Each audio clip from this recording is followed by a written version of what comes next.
Chapter 1. The Creation and Fall of Man. Time never was when man was not. If life of man at any time began, a time would come when it would end. The thoughts of Allah cannot be circumscribed.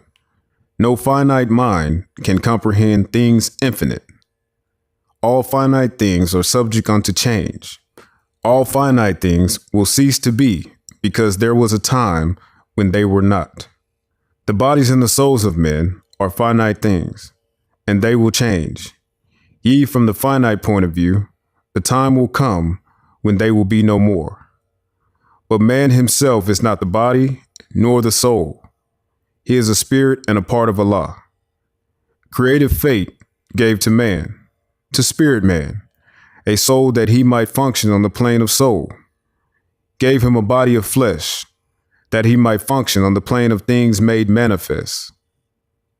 Why did creative fate give to spirit man a soul that he might function on the plane of soul?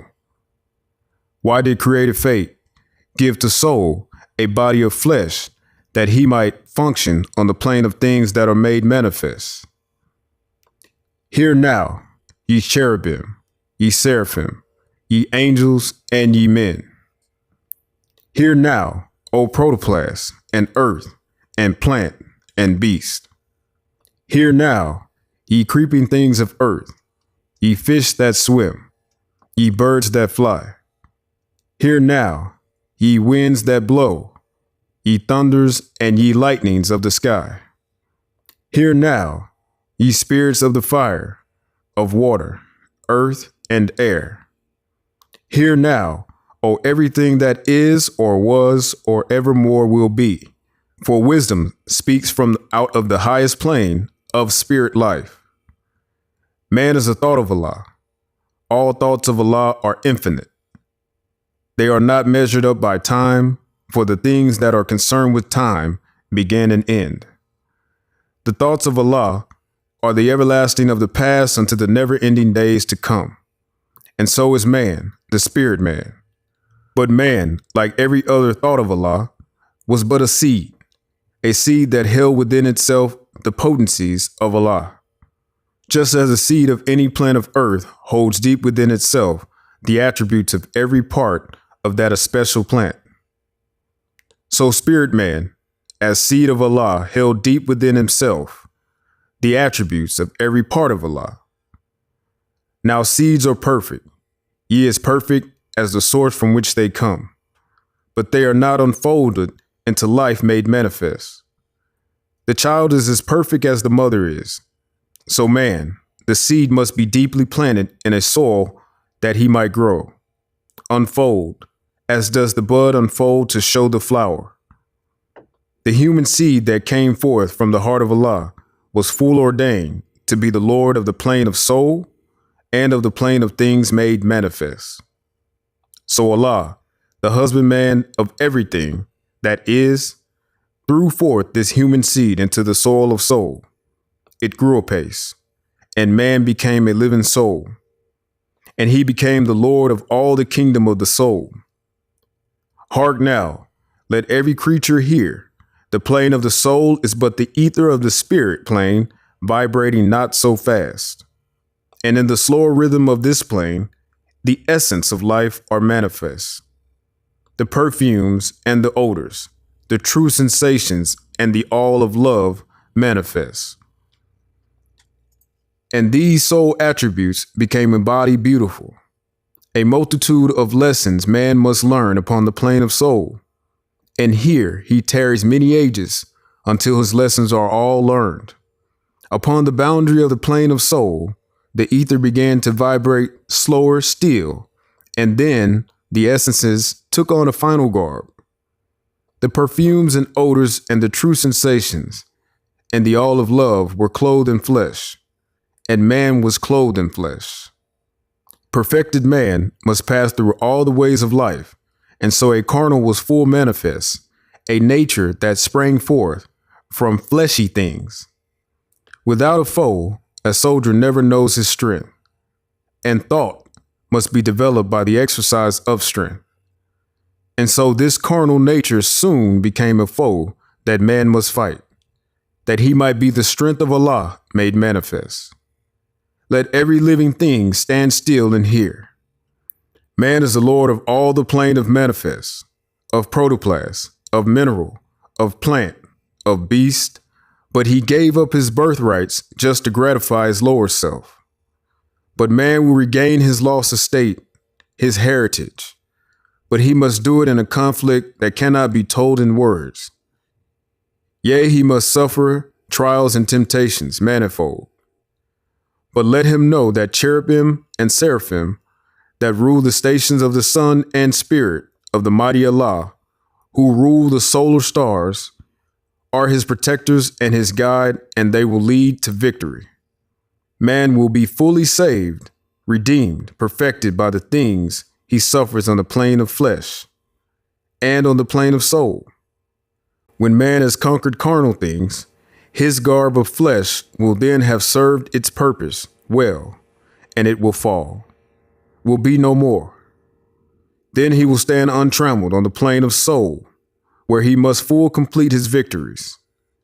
Unnumbered foes will stand before man upon the plane of soul. These he must overcome.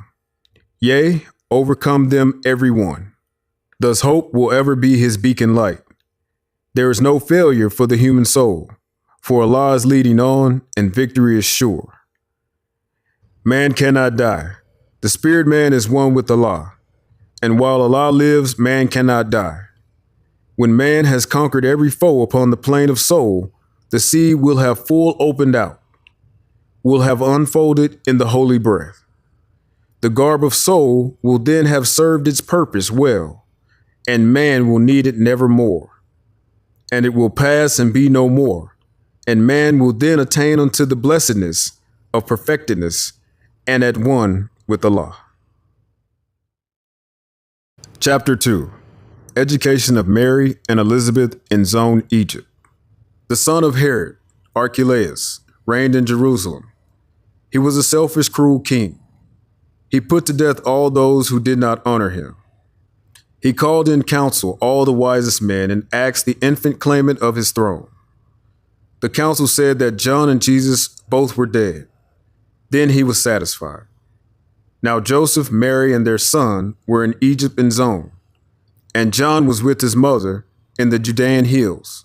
Elihu and Salome sent messengers in haste to find Elizabeth and John. They found them. They brought them to Zone. Now Mary and Elizabeth were marveling much because of their deliverance.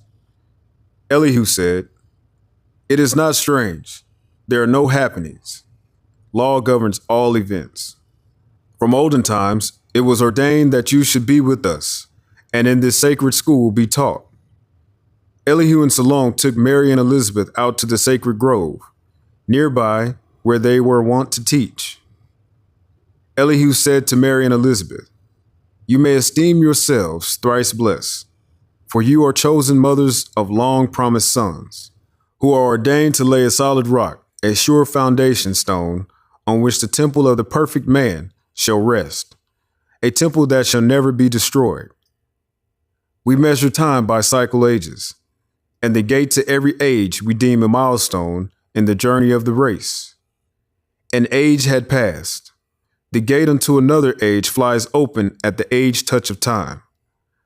This is the preparation age of soul, the kingdom of Emmanuel, of Allah and man. And these, your sons, will be the first to tell the news and teach the gospel of goodwill to men and peace on earth. A mighty work is theirs, for carnal men want not the light. They love the dark, and when the light shines in the dark, they comprehend it not. We call these sons revealers of the light, but they must have the light before they can receive the light. And you must teach your sons and set their souls on fire with love and holy zeal, and make them conscious of their missions to the sons of man. Teach them that Allah and man are one, but that through carnal thoughts and words and deeds, man tore himself away from Allah, debased himself. Teach that the holy breath would make them one again, restoring harmony and peace, that naught can make them one but love. that Allah so loved the world that he has clothed his son in flesh that man can comprehend. The only Savior of the world is love, and Jesus, son of Mary, comes to manifest that love to men. Now love cannot be manifest until its way has been prepared, and naught can rend the rock and bring down lofty hill and fill the valleys up, and thus prepare the way, but purity. But purity in life men do not comprehend, and so it too must come in flesh. And you, Elizabeth, are blessed because yours is purity made flesh, and he shall pave the way for love. This age will comprehend but little of the works of purity and love, but not a word is lost. For in the book of Allah's remembrance, a registry is made of every thought and word and deed. And when the world is ready to receive, lo, Allah will send a messenger to open the book and copy from its sacred pages all the messages of purity and love. Then every man of earth will read the words of life in language of his native land, and men will see the light and walk in the light and be the light, and man again will be at one with Allah. Chapter 3. Elihu's Lessons, the Unity of Life. Again Elihu met his pupils in the sacred grove and said, No man live unto himself, for every living thing is bound by cords to every other living thing. Blessed are the pure in heart, for they will love and not demand love in return. They will not do to other men what they would not have other men do unto them. There are two selves, the higher and lower self. The higher self is human spirit clothed with soul, made in the form of Allah. The lower self, the carnal self, the body of desires, is a reflection of higher self, distorted by the murky ethers of the flesh. The lower self is an illusion and will pass away. The higher self is Allah in man and will not pass away. The higher self is the embodiment of truth. The lower self is truth reversed, and so is falsehood manifest. The higher self is justice, mercy, love, and right. The lower self is what the higher self is not. The lower self breeds hatred, slander, lewdness, murder, theft, and everything that harms. The higher self is mother of the virtues and the harmonies of life. The lower self is rich in promises, but poor in blessedness and peace. It offers pleasure, joy, and satisfying gain, but gives unrest, misery, and death. It gives men apples that are lovely to the eye and pleasant to the smell. Their cores are full of bitterness and gall. If you would ask me what to study, I would say, yourselves. And you well have studied them, and then would ask me what to study next, I would reply, yourselves. He who knows well his lower self knows the illusions of the world, knows of the things that pass away. And he who knows his higher self knows Allah, knows well the things that cannot pass away. Thrice blessed is the man who has made purity and love his very own. He has been ransomed from the perils of the lower self and is himself his higher self.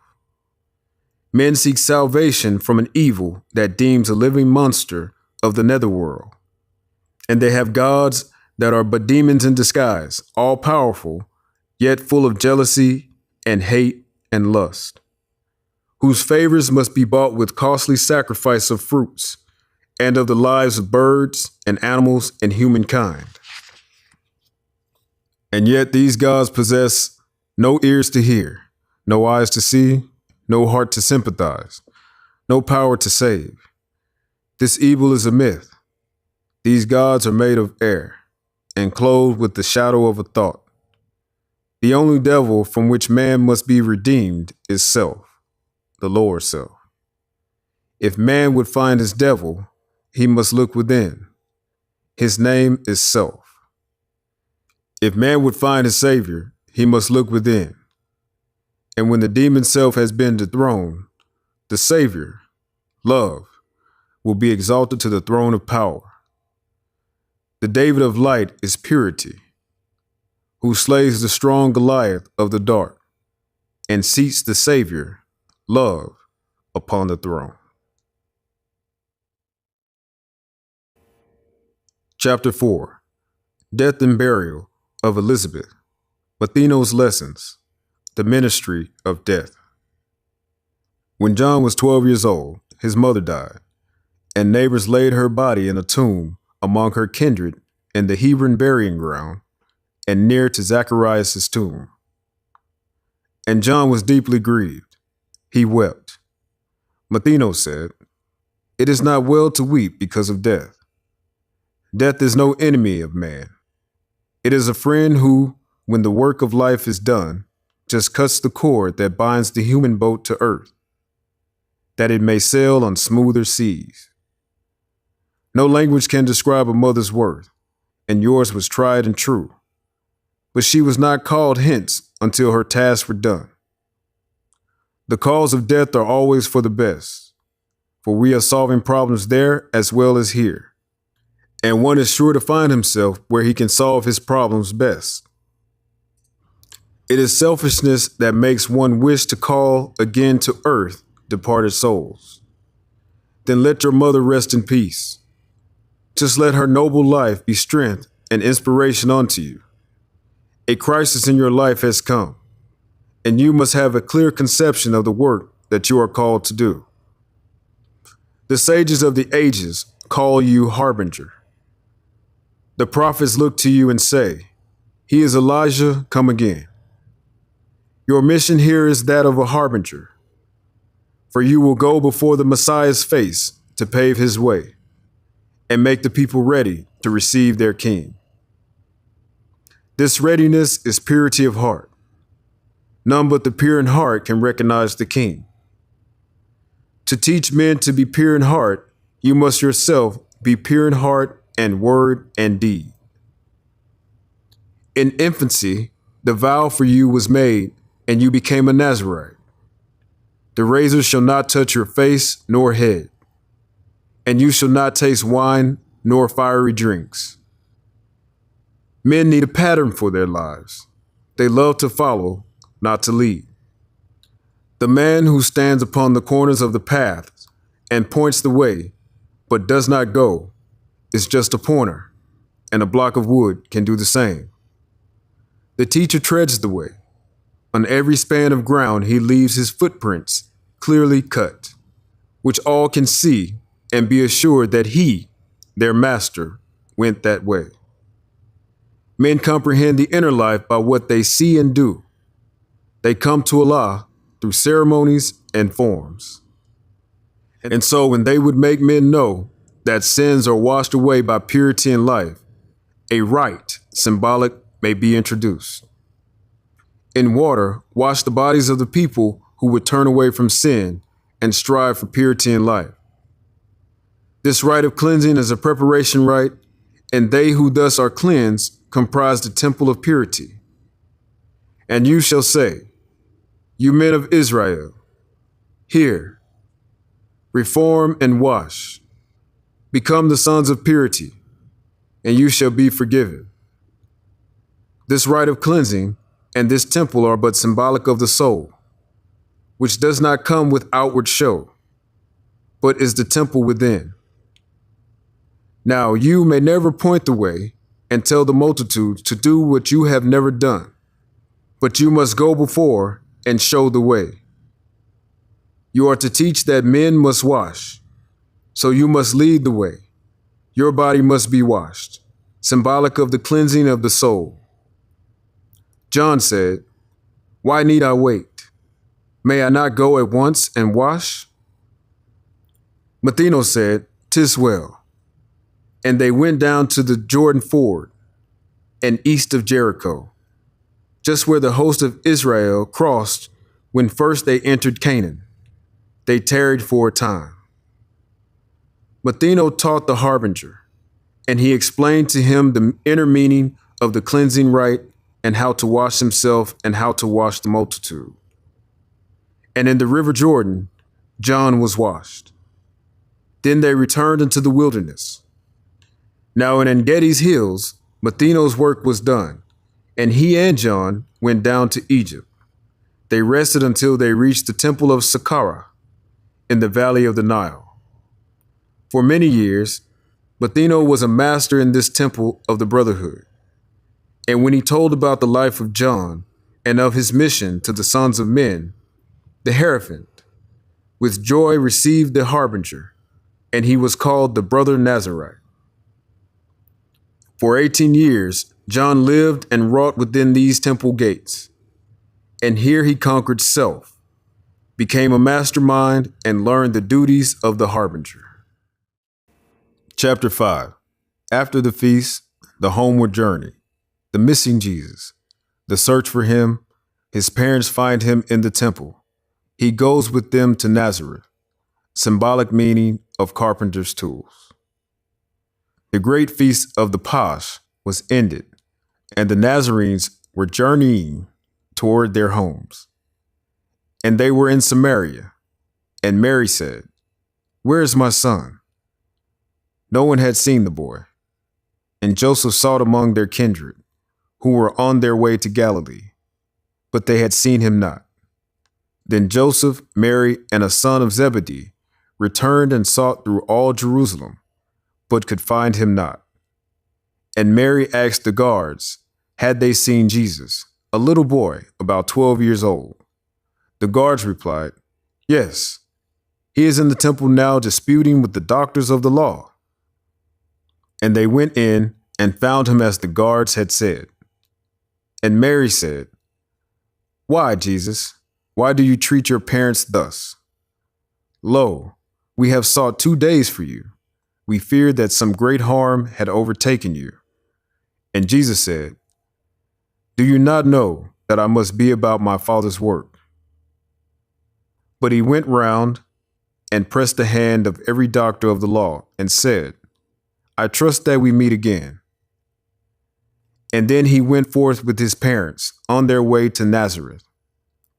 And when they reached their home, he wrought with Joseph as a carpenter.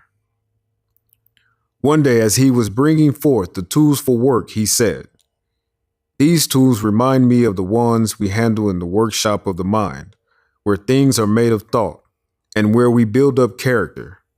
We use the square to measure all our lines, to straighten out the crooked places of the way, and make the corners of our conduct square. We use the compass to draw the circles around our passions and desires, to keep them in the bounds of righteousness. We use the axe to cut away the knotty, useless, and ungainly parts and make the character symmetrical. We use the hammer to drive home the truth and pound it in until it is a part of every part. We use the plane to smooth the rough, uneven surface of joint and block and board that go to build the temple for the truth. The chisel, line, the plummet, and the saw all have their uses in the workshop of the mind. And then this ladder, with its trinity of steps, faith, hope, and love. On it we climb up to the dome of purity and life. And on the 12-step ladder, we ascend until we reach the pinnacle of that which life is spent to build the temple of perfected man. Chapter 6. Life and works of Jesus in India among the Muslims. A royal prince of India, Ravana in the south, was met at the Jewish feast. Ravana was a man of wealth, and he was just, and with a band of Brahmic priests sought wisdom in the west. When Jesus stood among the Jewish priests and read and spoke, Ravana heard and was amazed. And when he asked who Jesus was, from whence he came, and what he was, Chief Hillel said, "We call this the day star from on high, for he has come to bring to men a light, the light of life, to lighten up the way of men and redeem his people of Israel." And Hillel told Ravana all about the child, about the prophecies concerning him, about the wonders of the night when he was born, about the visit of the Magian priest, about the way in which he was protected from the wrath of evil men, about his flight to Egypt land, and how he then was serving with his father as a carpenter in Nazareth. Ravana was entranced and asked to know the way to Nazareth, that he might go and honor such a one as Son of Allah. And with his gorgeous train, he journeyed and came to Nazareth of Galilee. He found the object of his search engaged in building dwellings for the sons of men. And when he first saw Jesus, he was climbing up a 12-step ladder, and he carried in his hands a compass, square, and axe. Ravana said, "All hail, most favored son of heaven." And at the end, Ravana made a feast for all the people of the town, and Jesus and his parents were the honored guests. For certain days, Ravana was a guest in Joseph's home on Marmiam Way. He sought to learn the secret of the wisdom of the son, but it was all too great for him. And then he asked that he might be the patron of the child, might take him to the east, where he could learn the wisdom of the Brahms. And Jesus longed to go, that he might learn. And after many days, his parents gave consent. Then, with proud heart, Ravana, with his train, began the journey toward the rising sun. And after many days, they crossed the sand and reached the provinces of Orissa and the palace of the prince. The Brahmic priests were glad to welcome home the prince. With favor, they received the Jewish boy. And Jesus was accepted as a pupil in the temple of Jagannath, and here he learned the Vedas and the Manic law. The Brahmic masters wondered at the clear conceptions of the child, and often were amazed when he explained to them the meaning of the law. Chapter 7. The Friendship of Jesus and Lamaze. Jesus explains to Lamaze the meaning of truth. Among the priests of Jagannath was one who loved the Jewish boy. Lamaze Brahmas was the name by which the priest was known. One day, as Jesus and Lamaze walked alone in Plaza Jagannath, Lamaze said, "My Jewish master, what is truth?" And Jesus said, "Truth is the only thing that changes not. In all the world, there are two things. The one is truth. The other is falsehood. And falsehood, that which seems to be. Now, truth is aught and has no cause. And yet it is the cause of everything. Falsehood is naught. And yet it is the manifest of right. Whatever has been made will be unmade. That which begins must end. All things that can be seen by human eyes are manifest of aught, are naught, and so must pass away. The things we see are but reflexes just appearing, while the ethers vibrate so and so, and when conditions change, they disappear. The holy breath is truth, is that which was and is and evermore shall be. It cannot change nor pass away. Lamaze said, "You answer well. Now what is man?" And Jesus said, "Man is the truth and falsehood strangely mixed. Man is the breath made flesh.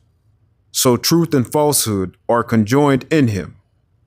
And then they strive, and naught goes down, and man as truth abides." Again Lamaze asked, "What do you say of power?" And Jesus said, "It is a manifest, is the result of force. It is but naught, it is illusion, nothing more. Force changes not, but power changes as the ethers change. Force is the will of Allah and is omnipotent, and power is that will and manifest, directed by the breath. There is a power in the winds, a power in the waves, a power in the lightning stroke, a power in the human arm, a power in the eye. The ethers caused these powers to be, and thought of Elohim, of angel, man, or other thinking things, directs the force. When it has done its work, the power is no more. Again, Lamas asks, of understanding, what have you to say? And Jesus said, it is the rock on which man builds himself. It is the gnosis of the alt and of the naught, of falsehood and of truth. It is the knowledge of the lower self, the sensing of the powers of man himself. Again, Lamas asks, of wisdom, what have you to say? And Jesus said, it is the consciousness that man is alt, that Allah and man are one, that naught is naught, that power is but illusion, that heaven and earth and hell are not above, around, below, but in, which in the light of alt becomes naught, and Allah is all. Lamas asked, pray, what is faith? And Jesus said, faith is the surety of the omnipotence of Allah and man, the certainty that man will reach deific life. Salvation is a ladder reaching from the heart of men to the heart of Allah. It has 3 steps. Belief is first, and this is what man thinks, perhaps is truth. And faith is next, and this is what man knows is truth. Fruition is the last, and this is man himself, the truth. Belief is lost in faith, and in fruition, faith is lost. And man is saved when he has reached deific life, when he and Allah are one. Chapter 8. Jesus reveals to the people of their sinful ways. In all the cities of Orissa, Jesus taught. At Katak, by the riverside, he taught, and thousands of the people followed him. One day, a car of Jagannath was hauled along by scores of frenzied men, and Jesus said, behold, a form without a spirit passes by, a body with no soul, a temple with no altar fires. This car of Krishna is an empty thing, for Krishna is not there. This car is but an idol of a people drunk on wine of carnal things. Allah lives not in the noise of tongues. There is no way to him from any idol shrine. Allah's meeting place with man is in the heart, and in a still small voice he speaks, and he who hears is still. And all the people said, teach us to know the Holy One, who speaks within the heart, Allah of the still small voice. And Jesus said, the holy breath cannot be seen with mortal eyes, nor can men see the spirit of the Holy One. But in their image man was made, and he who looks into the face of man looks at the image of Allah who speaks within. And when man honors man, he honors Allah. And what man does for man, he does for Allah. And you must bear in mind that when man harms in thought or word or deed another man, he does a wrong to Allah.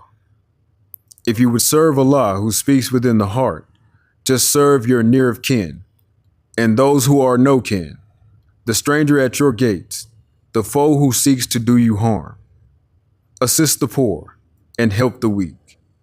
Do harm to none and covet not what is not yours. Then, with your tongue, the Holy One will speak, and he will smile behind your tears, and will light your countenance with joy, and fill your hearts with peace. And then the people asked, to whom shall we bring gifts? Where shall we offer sacrifice? And Jesus said, our Father, Allah, asks not for needless waste of plant, of grain, of dove, of lamb. That which you burn on any shrine you throw away. No blessing can attend the one who takes the food from hungry mouths to be destroyed by fire. When you would offer sacrifice unto Allah, just take your gift of grain or meat, and lay it on the table of the poor. From it an incense will arise to heaven, which will return to you with blessedness. Tear down your idols. They can hear you not. Turn all your sacrificial altars into fuel for the flames. Make human hearts your altars, and burn your sacrifices with the fire of love. And all the people were entranced, and would have Jesus as a god. But Jesus said, I am your brother man, just come to show the way to Allah. You shall not worship man. Praise Allah, the Holy One. Chapter 9. Jesus attends a feast in Behar, and here he taught human equality. The fame of Jesus as a teacher spread through all the land, and people came from near and far to hear his words of truth. At Behar, on the sacred river of the Brahms, he taught for many days. And Og, a wealthy man of Behar, made a feast in honor of his guests, and he invited everyone to come. And many came, among them thieves, extortioners, and courtesans, and Jesus sat with them and taught. But they who followed him were much aggrieved, because he sat with thieves and courtesans, and they upbraided him. They said, Rabboni, Master of the wise, this day will be an evil day for you. The news will spread that you consort with courtesans, and men will shun you as they shun an asp. And Jesus answered them and said, A master never screens himself for the sake of reputation or of fame. These are but worthless baubles of the day. They arise and sink like empty bottles on a stream. They are illusions and will pass away. They are the indices to what the thoughtless think. They are noise that people make, and shallow men judge merit by the noise. Allah and all master men judge men by what they are and not what they seem to be, not by their reputation and their fame. These courtesans and thieves are children of my Father Allah. Their souls are just as precious in his sight as yours, or of the Brahmic priests. And they are working out the same life sums that you have solved, you men who look at them with scorn. And some of them have solved much harder than you have solved, you men who look at them with scorn. Yes, they are sinners and confess their guilt, while you are guilty, but are shrewd enough to have a polished coat to cover up your guilt. Suppose you men who scorn the courtesan, these drunkards and these thieves, who know that you are pure in heart and life, that you are better far than they, stand forth that man may know just who you are. The sin lies in the wish, in the desire, not in the act. You covet other people's wealth. You look at charming forms, and deep within your heart you lust for them. Deceit you practice every day, and wish for gold, for honor, and for fame, just for your selfish selves. The man who covets is a thief, and she who lusts is a courtesan. You who are none of these, speak out. Nobody spoke. The accusers held their peace. And Jesus said, The proof this day is all against those who have accused. The pure in heart do not accuse. The vile in heart, who want to cover up their guilt with holy smoke of piety, are never loathing drunkards, thieves, and courtesans. This loathing and this scorn is mockery. For if the tinsel coat of reputation could be torn away, the loud professor would be found to revel in his lust, deceit, and many forms of secret sin. The man who spends his time in pulling other people's weeds can have no time in pulling his own, and all the choicest flowers of life will be choked and die, and nothing will remain but darnel, thistles, and burrs. And Jesus spoke a parable. He said, Behold, a farmer had great fields of ripened grain, and when he looked, he saw that blades of many stalks of wheat were bent and broken down. And when he sent his reapers forth, he said, We will not save the stalks of wheat that have the broken blades. Go forth and cut and burn the stalks with broken blades. And after many days he went to measure up his grain, but not a kernel could he find. And then he called the harvesters and said to them, Where is my grain? They answered him and said, We did according to your word. We gathered up and burned the stalks with broken blades, and not a stalk was left to carry to the barn. And Jesus said, If Allah saves only those who have unbroken blades, who have been perfected in his sight, who will be saved.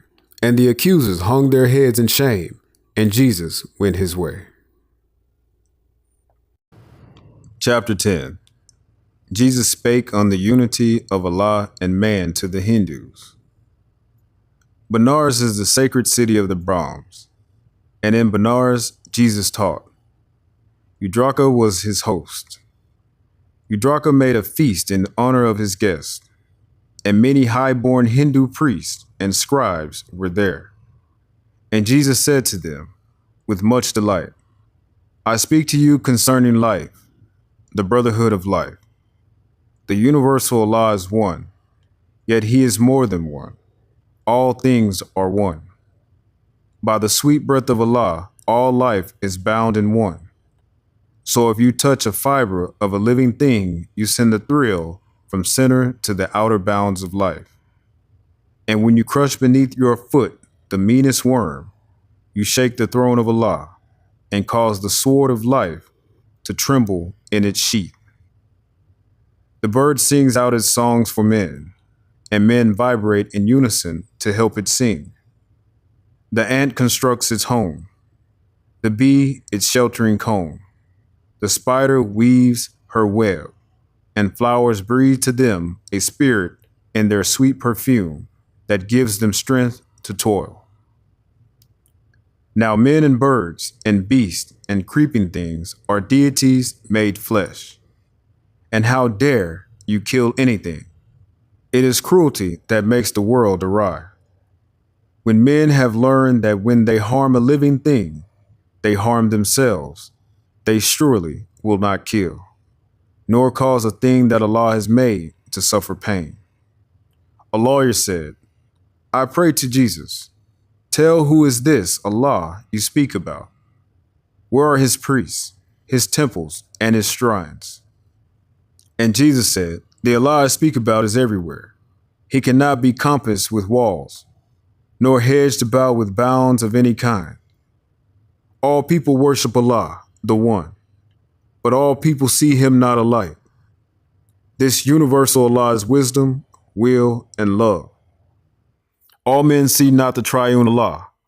One sees him as a law of might, another as a law of thought, another as a law of love. A man's ideal is his God, and so, as man unfolds, his God unfolds.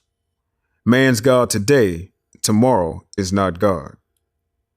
The nations of the earth see Allah from different points of view, and so he does not seem the same to everyone.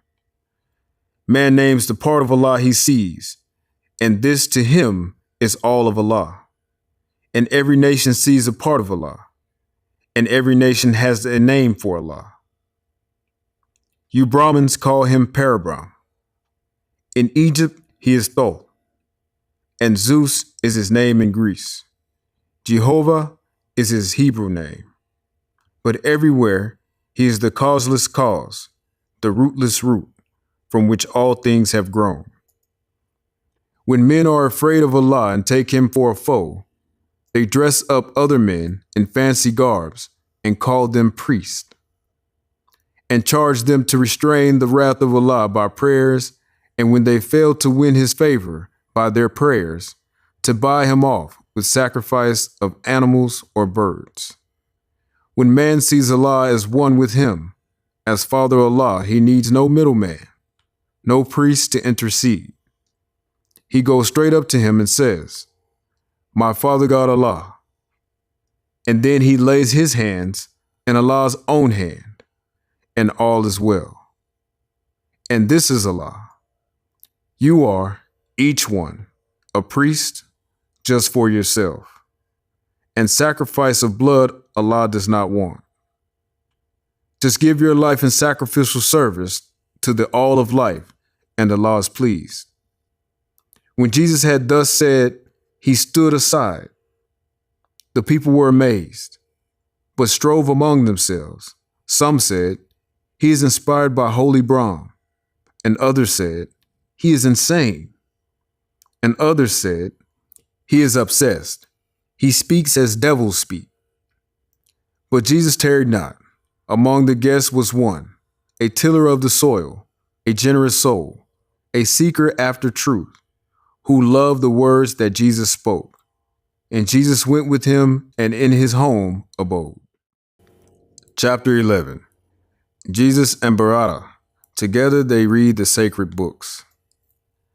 Among the Buddhist priests was one who saw a lofty wisdom in the words that Jesus spoke. It was Bharata Arebo. Together Jesus and Bharata read the Jewish Psalms and prophets, read the Vedas, the Avesta, and the wisdom of Gautama. And as they read and talked about the possibilities of man, Bharata said, "Man is the marvel of the universe.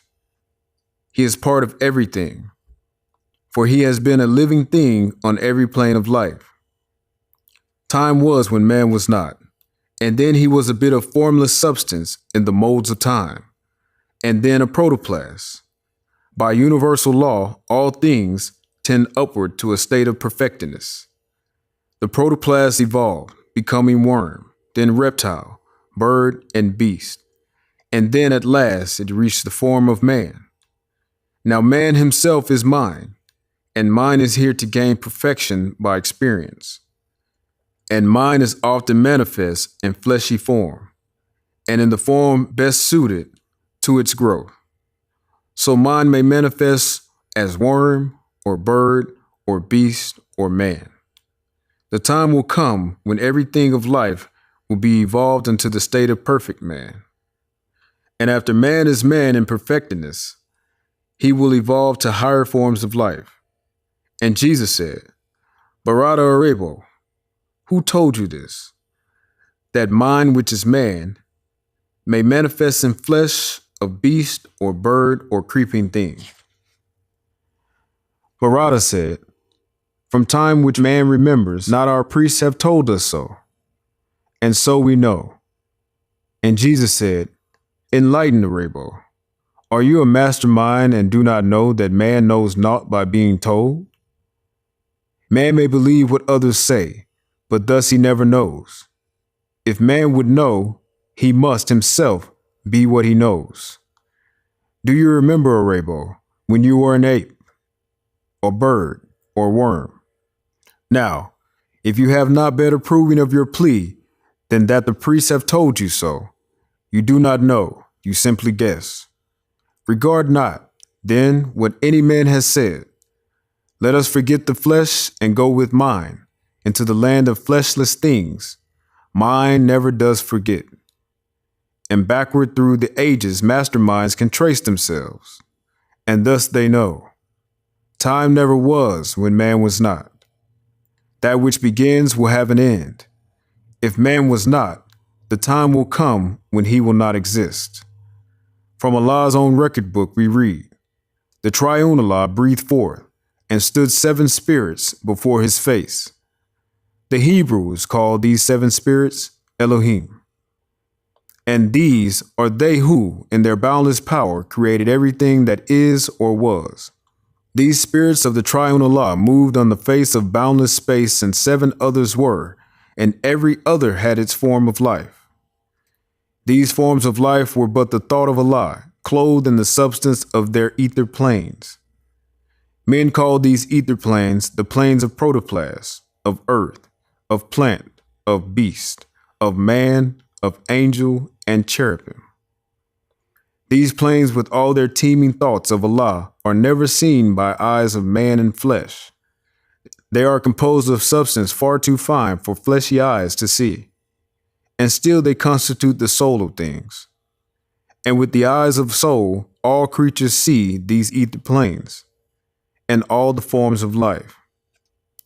Because all forms of life on every plane are thoughts of Allah. All creatures think, and every creature is possessed of will, and in its measure has the power to choose. And in their native planes, all creatures are supplied with nourishment from the ethers of their planes. And so it was with every living thing until the will became a sluggish will. And then the ethers of the protoplast, the earth, the plant, the beast, the man, began to vibrate very slow. The ethers became more dense, and all the creatures of these planes were clothed with coarser garbs of flesh, which men can see, and thus the coarser manifest, which men call physical, appeared. And this is what is called the fall of man. But man fell not alone, for protoplasm and earth and plant and beast were all included in the fall. The angels and the cherubim fell not. Their will were never strong. And so they held the ethers of their planes in harmony with Allah. Now when the ether reached the rate of atmosphere, and all the creatures of these planes must get their food from atmosphere, the conflict came. And then that which the finite man called survival of the best became a law. The stronger ate the bodies of the weaker manifest, and here's where the carnal of evolution had its rise. And now man, in his utter shamelessness, strikes down and eats the beast. The beast consumes the plant thrives on the earth absorbs the protoplasm. In yonder kingdom of the soul, this carnal evolution is not known. And the great work of masterminds is to restore the heritage of man, to bring him back to his estate that he had lost, when he again will live upon the ethers of his native plane. The thoughts of Allah change not. The manifest of life on every plane unfolds into perfection of their kind. And as the thought of Allah can never die, there is not death to any being of the seven ethers of the seven spirits of the triune Allah. And so an earth is never plant, a beast or bird, or creeping thing is never man. And man is not and cannot be a beast or bird or creeping thing. The time will come when all these manifests will be absorbed, and man and beast and plant and earth and protoplasm will be redeemed. Barada was amazed. The wisdom of the Jewish sage was revelation unto him. Now Vidyapati, wisest of the Indian sages, chief of the temple of Kapavistu, heard Barada speak to Jesus of the origin of man, and heard the answer of the Hebrew prophet, and he said, "You priest of Kapavistu, hear me speak. We stand today upon a crest of time. 6 times ago a master soul was born who gave a glorious light to man. And now a master sage stands in the temple of Kapavistu. The Hebrew prophet is the rising star of wisdom, deified. He brings to us knowledge of the secret things of Allah, and all the world will hear his words and glorify his name. You priests of temple Kapavistu, stay, be still and listen when he speaks. He is the living oracle of Allah." And all the priests gave thanks and praise the Buddha of enlightenment. Chapter 12. Jesus teaches the common people at a spring, tells them how to obtain eternal happiness. In silent meditation, Jesus sat beside a flowing spring. It was a holy day, and many people of the servant caste were near the place. And Jesus saw the hard-drawn lines of toil on every brow, in every hand. There was no look of joy in any face. Not one of all the group could think of anything but toil. And Jesus spoke to one and said, "Why are you all so sad? Have you no happiness in life?" The man replied, "We scarcely know the meaning of the word. We toil to live and hope for nothing else but toil. And bless the day when we can cease our toil and lay down and rest in Buddha's city of the dead." And Jesus' heart was stirred with pity and with love for these poor toilers. And he said, "Toil should not make a person sad. Men should be happiest when they toil. When hope and love are back of toil, then all of life is filled with joy and peace. And this is heaven. Do you not know that such a heaven is for you?" The man replied, "Of heaven we have heard, but when it is so far away, and we must live so many lives before we reach that place." And Jesus said, "My brother man, your thoughts are wrong. Your heaven is not far away, and it is not a place of metes and bounds. It's not a country to be reached. It is a state of mind.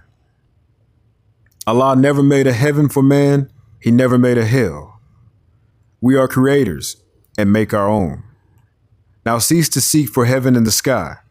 Just open up the windows of your hearts, and like a flood of light, a heaven will come and bring a boundless joy.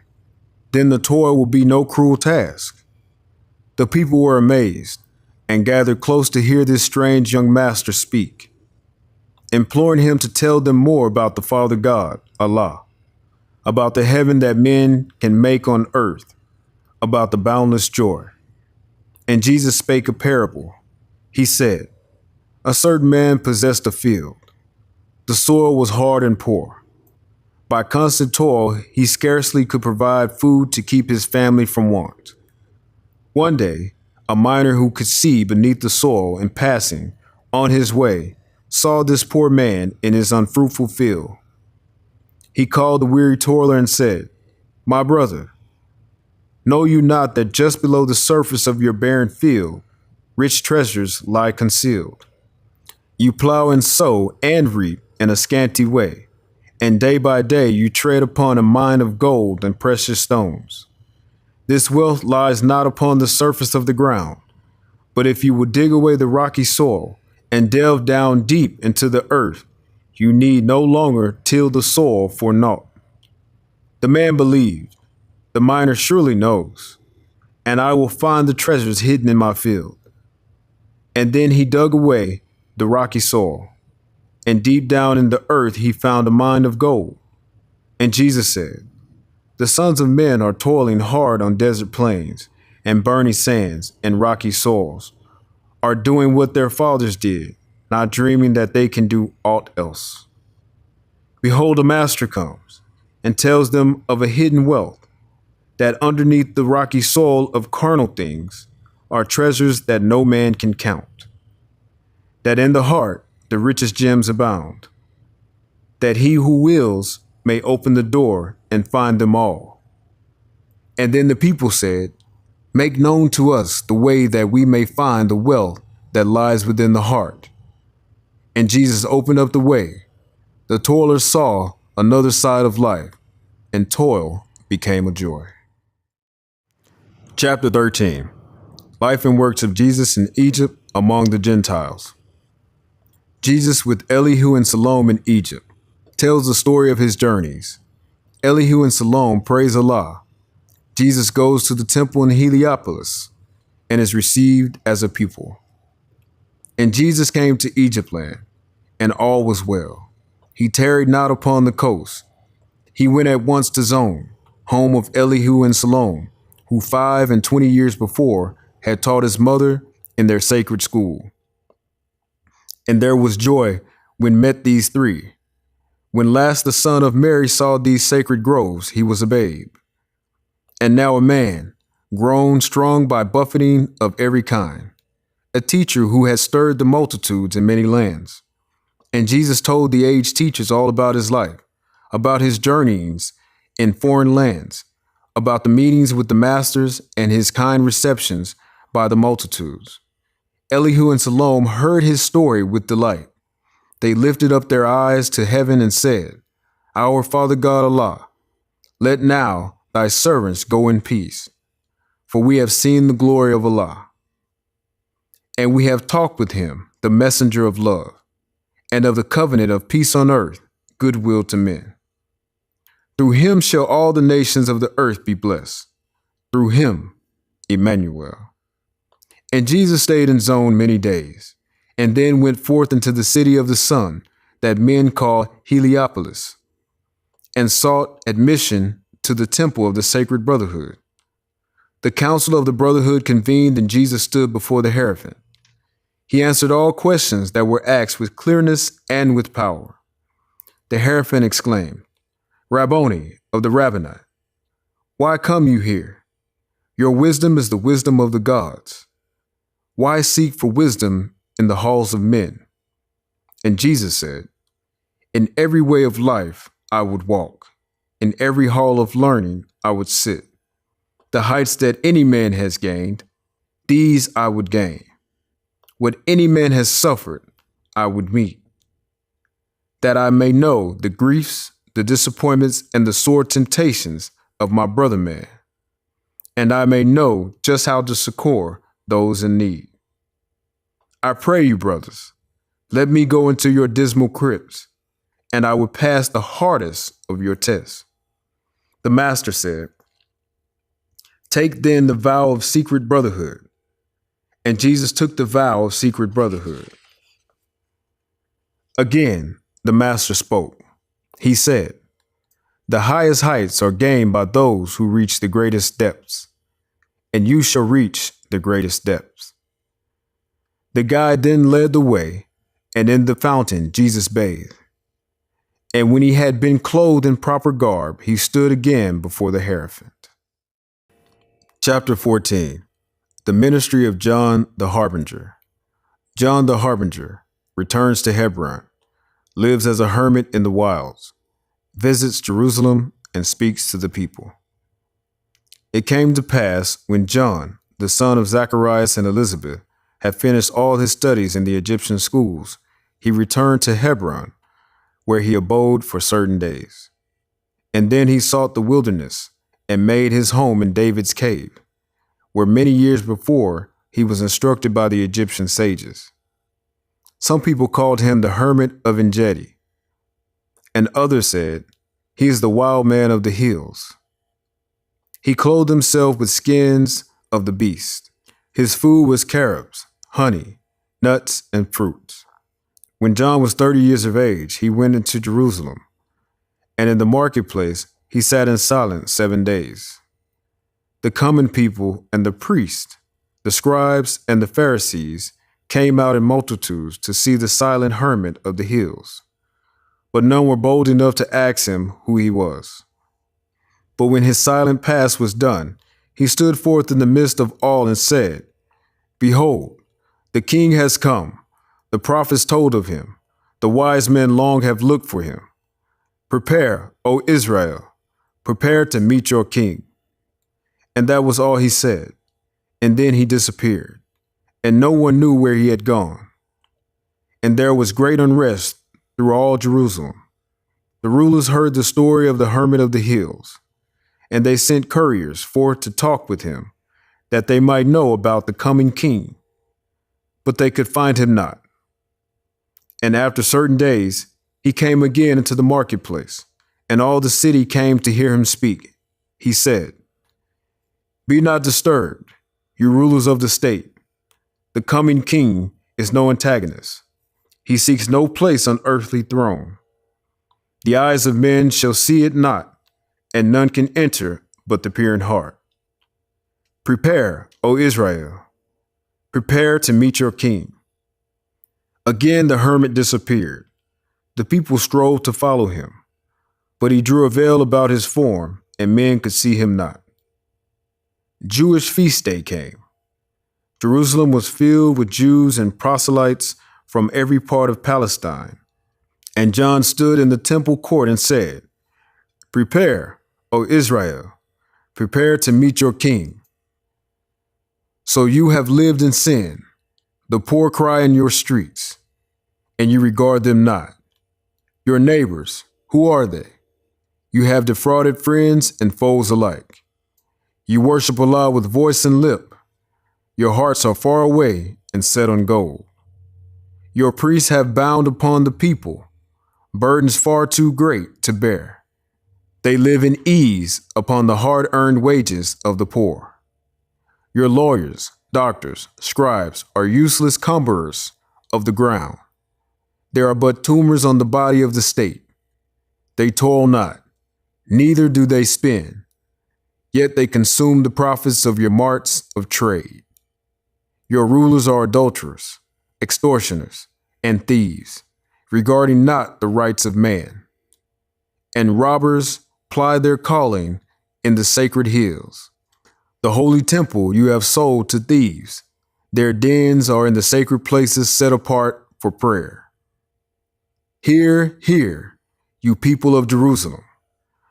Reform, turn from your evil ways, or Allah will turn from you, and heathen from afar will come.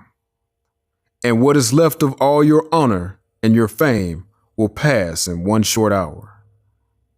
Prepare, Jerusalem, prepare to meet your king."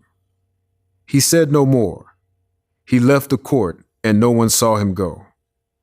The priests, the doctors, and the scribes were all enraged. They sought for John, intent to do him harm. They found him not.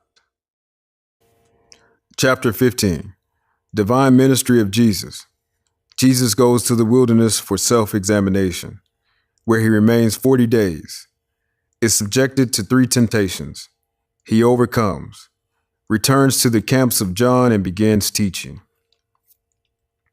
The harbinger had paved the way. The Logos had been introduced to men as love made manifest, and he must now begin his divine ministry. And he went forth into the wilderness to be alone with Allah, that he might look into his inner heart and note its strength and worthiness. And with himself he talked. He said, "My Lord's self is strong. By many ties I am bound down to carnal life. Have I the strength to overcome and give my life a willing sacrifice for men? When I shall stand before the face of men, and they demand a proof of my messiahship, what will I say?" And then the tempter came and said, "If you be the Son of Allah, command these stones to turn to bread." And Jesus said, "Who is it that demands a test? It is no sign that one is a son of Allah because he does a miracle. The devils can do mighty things. Did not the Gentile magicians do great things before the Pharaoh? My words and deeds in all the walks of life shall be the proof of my messiahship." And then the tempter said, "If you will go into Jerusalem and from the temple pinnacle cast down yourself to earth, the people will believe you are the Messiah sent from Allah. This you can surely do. For did not David say, he gives his angels charge concerning you, and with their hands will they uphold lest you shall fall?" And Jesus said, "I will not tempt the Lord my God Allah." And then the tempter said, "Look forth upon the world. Behold its honors and its fame. Behold its pleasures and its wealth. If you will give your life to these, they shall be yours." But Jesus said, "Away from me all tempting thoughts. My heart is fixed. I spurn this carnal self with all its vain ambition and its pride."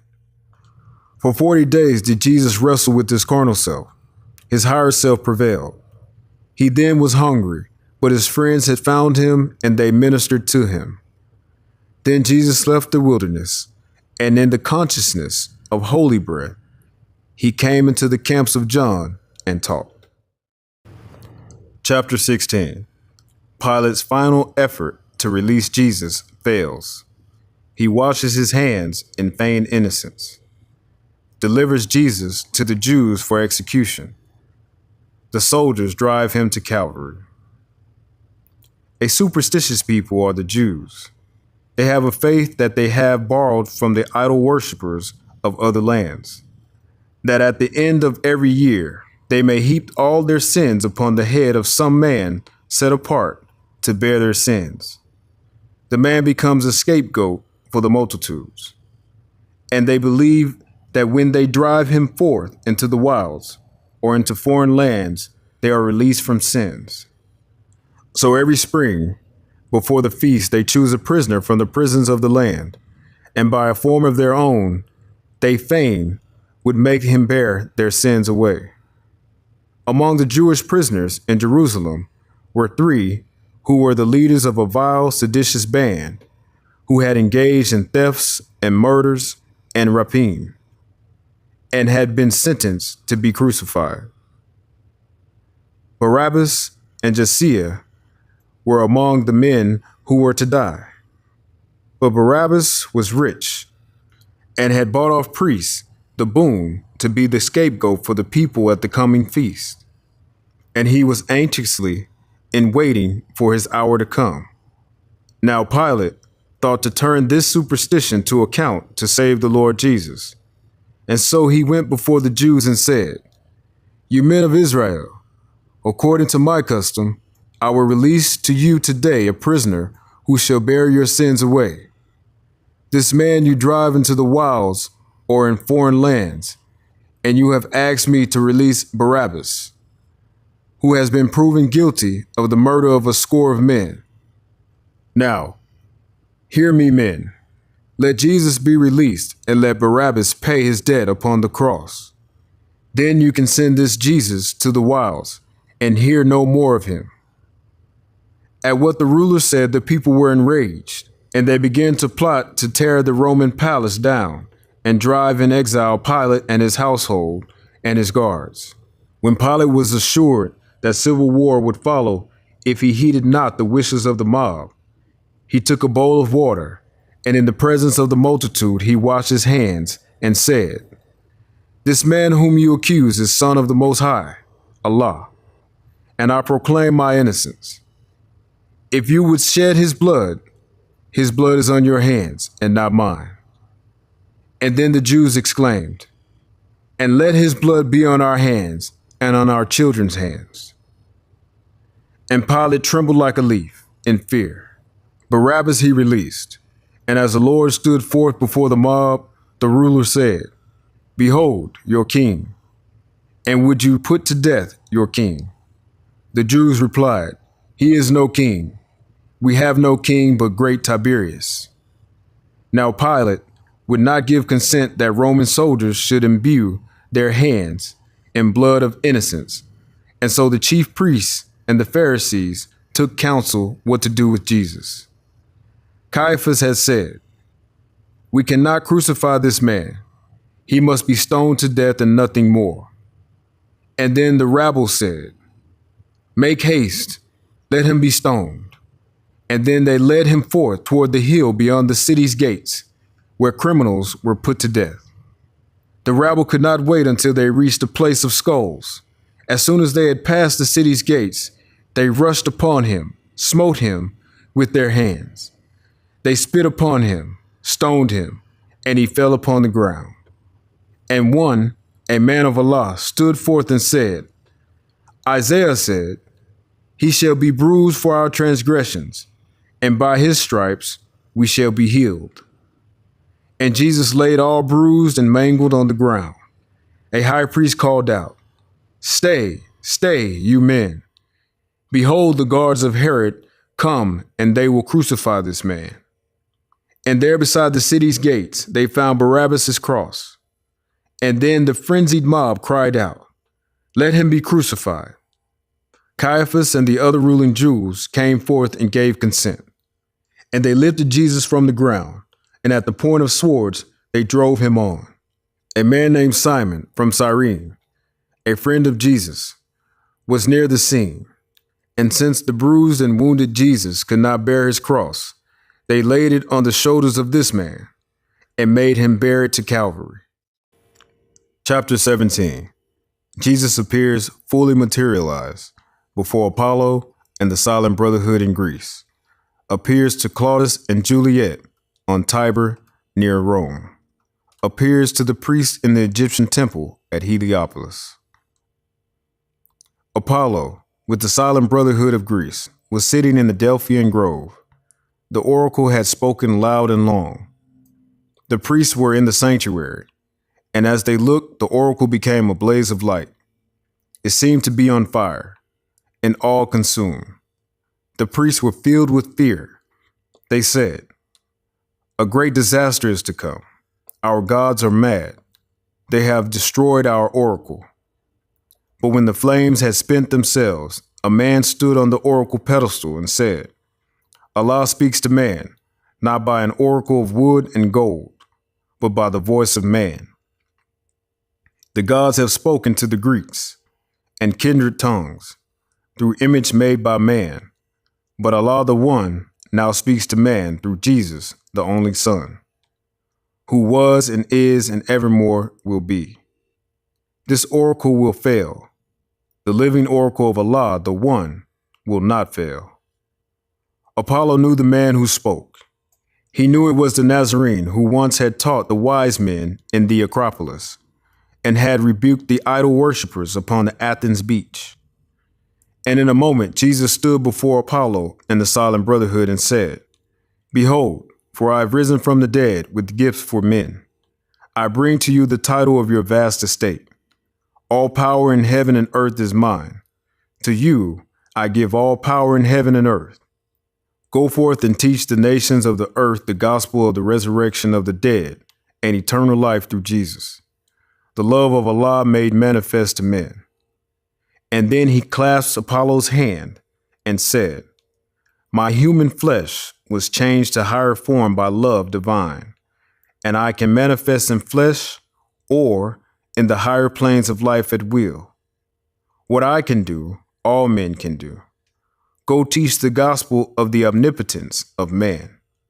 Then Jesus disappeared, but Greece and Crete and all the nations heard. Claudius and Juliet, his wife, lived on the Palatine in Rome, and they were servants of Tiberius. But they had been in Galilee, had walked with Jesus by the sea, had heard his words and seen his power, and they believed that he was Jesus made manifest. Now Claudius and his wife were on the Tiber in a little boat. A storm swept from the sea, and the boat was wrecked, and Claudius and his wife were sinking down to death.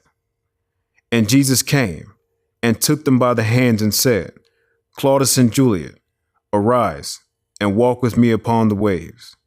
And they arose and walked with him upon the waves.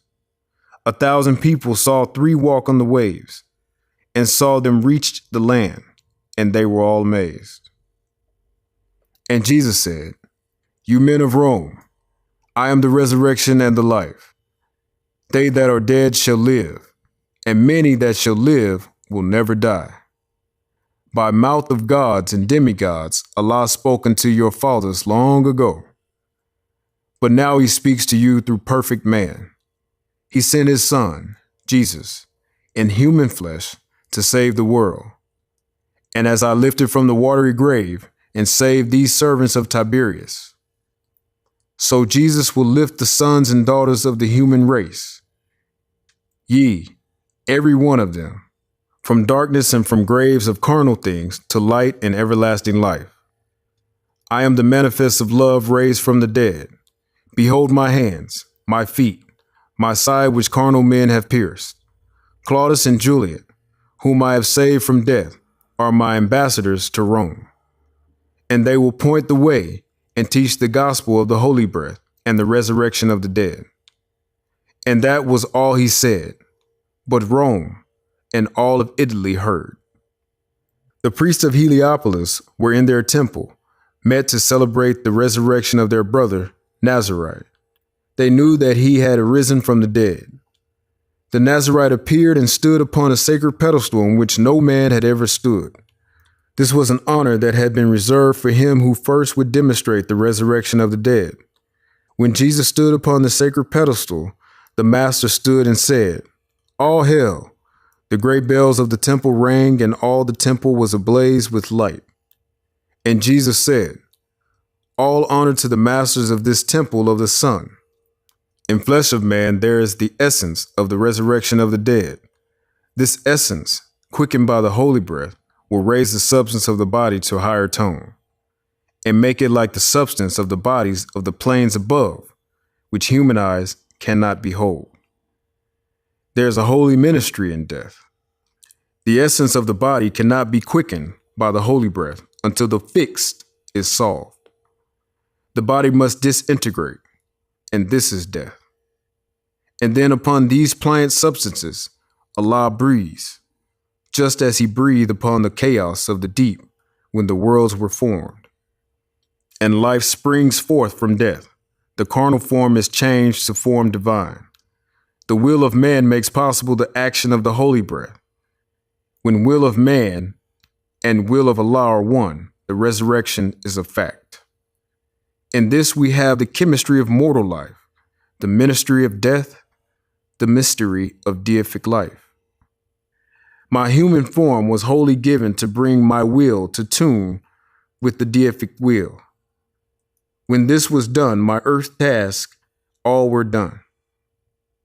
And you, my brothers, know full well the foes I had to meet. You know about my victories in Gethsemane, my trials in the courts of men, my death upon the cross. You know that all my life was one great drama for the sons of men, a pattern for the sons of men. I have lived to show the possibilities of man. What I have done, all men can do, and what I am, all men shall be. The masters looked.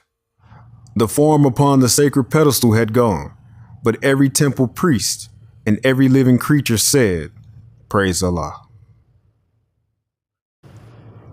Chapter 18. The Resurrection of Jesus. Pilate places the Roman seal upon the stone door of the tomb.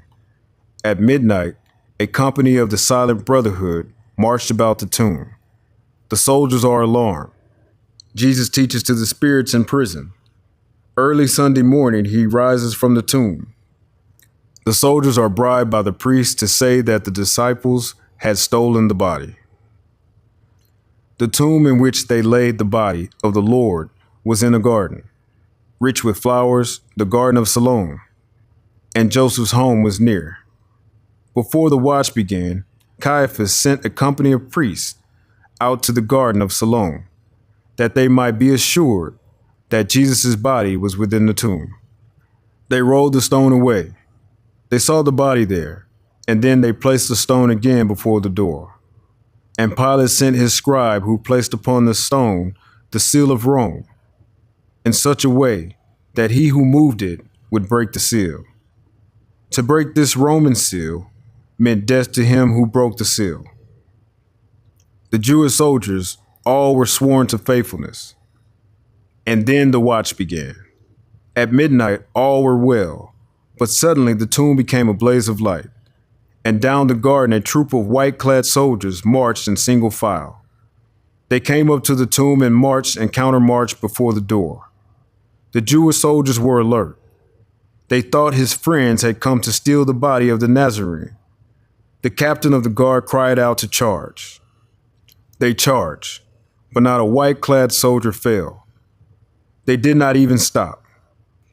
They marched and countermarched among the frightened men. They stood upon the Roman seal. They did not speak. They unsheathed not their swords. It was the Silent Brotherhood. The Jewish soldiers fled in fear. They fell upon the ground. They stood apart until the white-clad soldiers marched away, and then the light about the tomb grew dim. Then they returned. The stone was in its place. The seal was not disturbed, and they resumed their march. Now Jesus did not sleep within the tomb. The body is manifest of soul, but soul is without its manifest. And in the realm of souls unmanifest, the Lord went and taught. He opened up the prison doors and set the prisoner free. He broke the chain of captive souls and led the captives to the light. He sat in council with the patriarchs and prophets of the olden times. The masters of all times and climes he met, and in the great assemblies he stood forth and told the story of his life on earth, and of his death and sacrifice for men, and of his promises to clothe himself again in garb of flesh and walk with his disciples, just to prove the possibilities of man, to give them the key of life, of death, and of the resurrection of the dead.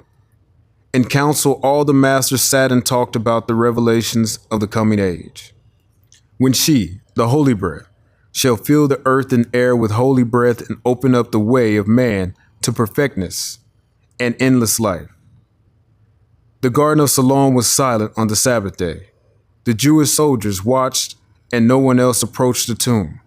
But on the following night, the scene was changed. At midnight, every Jewish soldier heard a voice which said, Adon Mashiach Kumi, which meant, Lord Jesus, arise.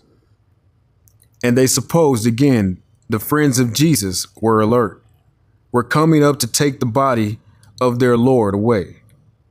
The soldiers were alert, with swords unsheathed and drawn, and then they heard the words again.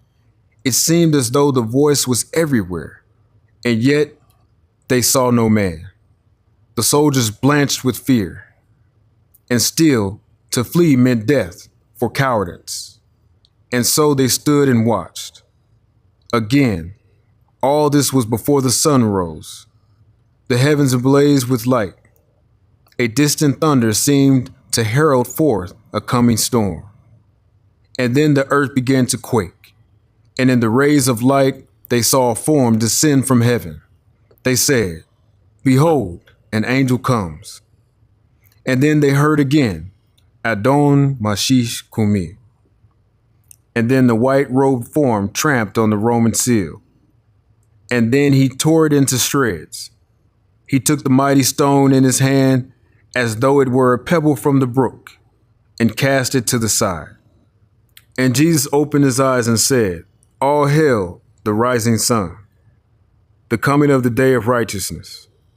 And then he folded up his burial gown, his headbands and his coverings, and laid them all aside. He arose, and for a moment stood beside the white-robed form. The weaker soldiers fell to the ground and hid their faces in their hands. The stronger stood and watched. They saw the body of the Nazarene transmute. They saw it change from mortal to immortal form, and then it disappeared. The soldiers heard a voice from everywhere. Yea, from everywhere. It said, "Peace, peace on earth, goodwill to men." They looked, the tomb was empty, and the Lord had risen as he said. The soldiers hastened to Jerusalem and to the priests and said, "Behold, the Nazarene has arisen, as he said. The tomb is empty, and the body of the man is gone. We know not where it is." And then they told about the wonders of the night. Caiaphas called the council of the Jews. He said, "The news must not go forth that Jesus has arisen from the dead. For if it does, all men will say, he is the Son of Allah, and all our testimonials will be proven false." And then they called 100 soldiers in and said to them, "You know not where the body of the Nazarene is resting now. So if you will go forth and say that his disciples came and stole the body while you slept, each one of you shall have a silver piece, and we will make it right with Pilate for the breaking of the Roman seal." The soldiers did as they were paid to do. Chapter 19. Jesus appears fully materialized to the Eastern sages in the palace of Prince Ravana in India, to the Magian priests in Persia. 3 wise men speak in praise of the personality of the Nazarene. Ravana, Prince of India, gave a feast.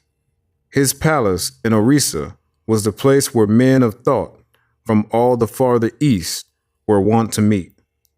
Ravana was the prince with whom the child Jesus went to India with when 12 years old. The feast was made in honor of the wise men of the East. Among the guests were Mengiste, Vidapati, and Lamas. The wise men sat about the table talking about the needs of India and the world. The door into the banquet hall was in the east. A vacant chair was at the table to the east. And as the wise men talked, a stranger entered, unannounced, and raising up his hands in benediction said, "All hail." A halo rested on his head, and light, unlike the light of the sun, filled all the room. And Jesus sat down in the vacant chair. And then the wise men knew it was the Jewish prophet who had come. And Jesus said, "Behold, for I am risen from the dead. Look at my hands, my feet, my side. The Roman soldiers pierced my hands and feet with nails, and then one pierced my heart. They put me in a tomb, and then I wrestled with the conqueror of men. I conquered death. I stamped upon him and arose, brought immortality to light, and painted on the walls of time a rainbow for the sons of men. And what I did, all men shall do."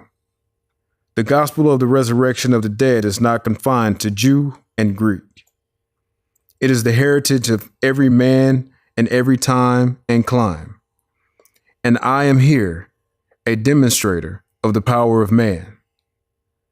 Then he arose and pressed the hand of every man and of the royal host, and said, Behold, I am not myth made of the fleeting winds, for I am flesh and bone and brawn, but I can cross the borderland at will. And they talked together there a long, long time. Then Jesus said, I go my way, but you shall go to all the world and teach the gospel of the omnipotence of man, the power of truth, the resurrection of the dead. He who believes this gospel of the Son of Man shall never die. The dead shall live again. Then Jesus disappeared, but he had sown the seed. The words of life were spoken in Orissa, and all of India heard. The Magi and priests were in the silence of Persepolis, and Casper and the Magi and masters, who were first to greet the child of promise in the shepherd's home in Bethlehem, were with the priest. And Jesus came and sat with them. A crown of light was on his head. And when the silence ended, Casper said, A master from the royal council of the Silent Brotherhood is here. Let us give praise. And all the priests and masters stood and said, All hail! What message from the royal council do you bring? And Jesus said, My brothers of the Silent Brotherhood, peace on earth, goodwill to men. The problem of the age has been solved. A Son of Man has risen from the dead, has shown that human flesh can be transformed into flesh divine. Before the eyes of men, this flesh in which I come to you was changed with the speed of light from human flesh. And so I am the message that I bring to you. To you I come, the first of all the race to be transmuted to the image of Allah. What I have done, all men will do, and what I am, all men shall be. But Jesus said no more. In one short breath, he told the story of his mission to the sons of men, and then he disappeared. The Magi said, Some time ago we read this promise, now fulfilled upon the dial plate of heaven. And then we saw this man, who has just demonstrated unto us the power of man to raise from carnal flesh and blood to flesh of Allah, a babe in Bethlehem. And after many years, he came and sat with us in these same groves. He told the story of his human life, of trials, sore temptations, buffeting, and woes. He pressed along the thorny way of life till he had risen and overthrown the strongest foes of Allah and man. And he is now the only master of the human race whose flesh has been transmuted into flesh divine. He is the God-man of today, but everyone of earth shall overcome and be like him, a son of Allah. These events occurred before he was 30 years of age, and the events after he had risen from the dead. He appeared back to India, Europe, and Africa in the land of Egypt, and made himself known unto the world. These events are the 18 years which are absent in your Holy Bible. The events of John the Baptist. John taught by the Egyptian sage. The meaning of baptism and how to baptize himself. And after he was baptized, he was taken at the age of 12 years into Africa, the land of Egypt. And there he remained in the Egyptian schools 18 years. And there he learned his duty as forerunner of Jesus. Chapter 20. Holy Instruction and Warnings for All Young Men. Beware, young men. Beware of all allurements of wantonness, and let not the harlot tempt thee to excess in her delights. The madness of desire shall defeat its own pursuits. From the blindness of its rage, thou shalt rush upon destruction. Therefore, give not up thy heart to her sweet enticements, neither suffer thy soul to be enslaved by her enchanting delusions. The fountain of health, which must supply the stream of pleasure, shall quickly be dried up, and every spring of joy shall be exhausted. In the prime of thy life, old age shall overtake thee. The sun shall decline in the morning of thy days. But when virtue and modesty enlighten her charms, the lustre of a beautiful woman is brighter than the stars of heaven, and the influence of her power it is in vain to resist. The whiteness of her bosom transcendeth the lily. Her smile is more delicious than a garden of roses. The innocence of her eyes is like that of the turtle. Simplicity and truth dwell in her heart. The kisses of her mouth are sweeter than honey. The perfumes of Arabia breathe from her lips. Shut not thy bosom to the tenderness of love. The purity of its flame shall ennoble thy heart and soften it to receive the fairest impressions. Chapter 21. Marriage instructions for man and wife from the noble prophet. Give ear, fair daughter of love, to the instructions of prudence, and let the precepts of truth sink deep in thy heart. So shall the charms of thy mind add lustre to the elegance of thy form, and thy beauty, like the rose it resembleth, shall retain its sweetness when its bloom is withered. In the spring of thy youth, in the morning of thy days, when the eyes of men gaze on thee with delight, and nature whispereth in thine ear the meaning of their looks, hear with caution their seducing words. Guard well thy heart, nor listen to their soft persuasions. Remember thou art made man's reasonable companion, not the slave of his passion. The end of thy being is not merely to gratify his loose desire, but to assist him in the toils of life, to soothe his heart with thy tenderness and recompense his care with soft endearments. Who is she that winneth the heart of man, that subdueth him to love, and reigneth in his breast? Lo, yonder she walketh in maiden sweetness, with innocence in her mind, and modesty on her cheek. Her hand seeketh employment, her foot delighteth not in gating abroad. She is clothed with neatness, she is fed with temperance. Humility and meekness are as a crown of glory circling her head. On her tongue dwelleth music, the sweetness of honey floweth from her lips. Decency is in all her words. In her answers are mildness and truth. Submission and obedience are the lessons of her life, and peace and happiness are her reward. Before her steps walketh prudence, and virtue attendeth at her right hand. Her eye speaketh softness and love, but discretion with the scepter sitteth on her brow. The tongue of the licentious is dumb in her presence. The awe of her virtue keepeth him silent. When scandal is busy, and the fame of her neighbors is tossed from tongue to tongue, if charity and good nature open not her mouth, the finger of silence resteth on her lip. Her breast is the mansion of goodness, and therefore she suspected no evil of others. Happy were the man that should make her his wife. Happy the child that should call her mother. She presideth in the house, and there is peace. She commandeth with judgment, and is obeyed. She ariseth in the morning. She considereth her affairs, and appointeth to every one their proper business. The care of her family is her whole delight.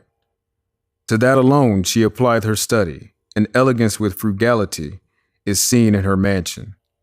The prudence of her management is an honor to her husband. He heareth her praise with a secret delight.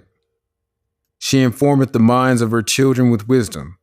She fashioneth their manners from the examples of her own goodness. The words of her mouth is the law of their youth. The motion of her eye commandeth their obedience. She speaketh, and the servants fly. She pointeth, and the thing is done. For the law of love is in their hearts, and her kindness addeth wings to their feet. In prosperity she is not puffed up. In adversity she healeth the wounds of fortune with patience. The troubles of her husband are alleviated by her counsels, and sweetened by her endearments. He putteth his heart in her bosom, and receiveth comfort. Happy is the man that has made her his wife. Happy the child that call her mother. Chapter 22. Duty of a husband.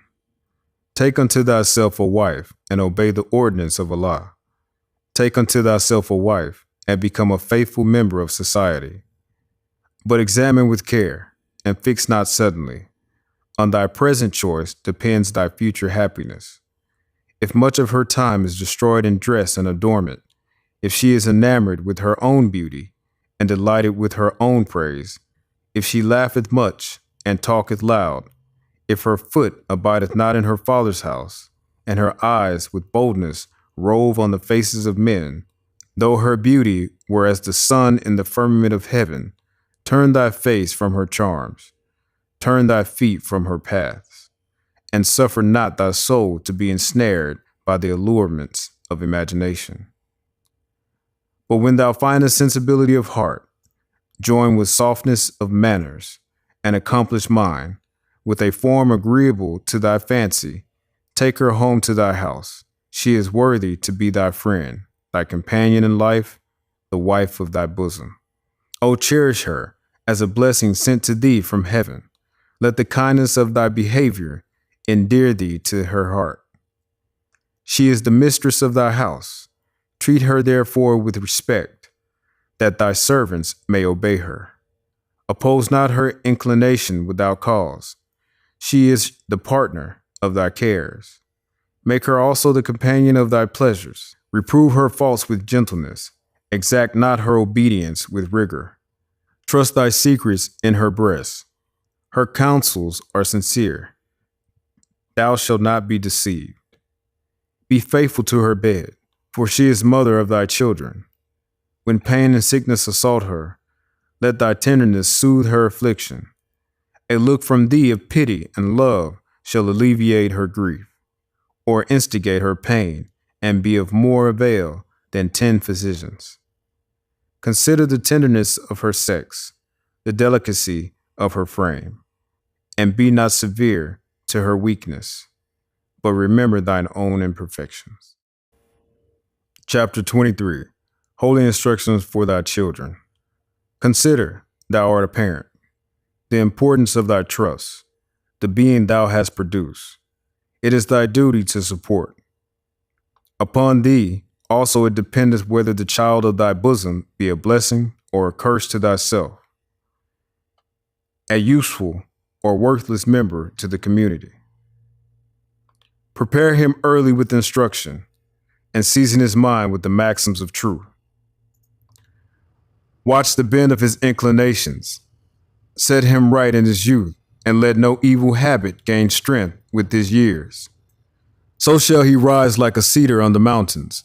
His head shall be seen above the trees of the forest. A wicked son is a reproach to his father, but he that doth right is an honor to his gray hairs. The soil is thine own.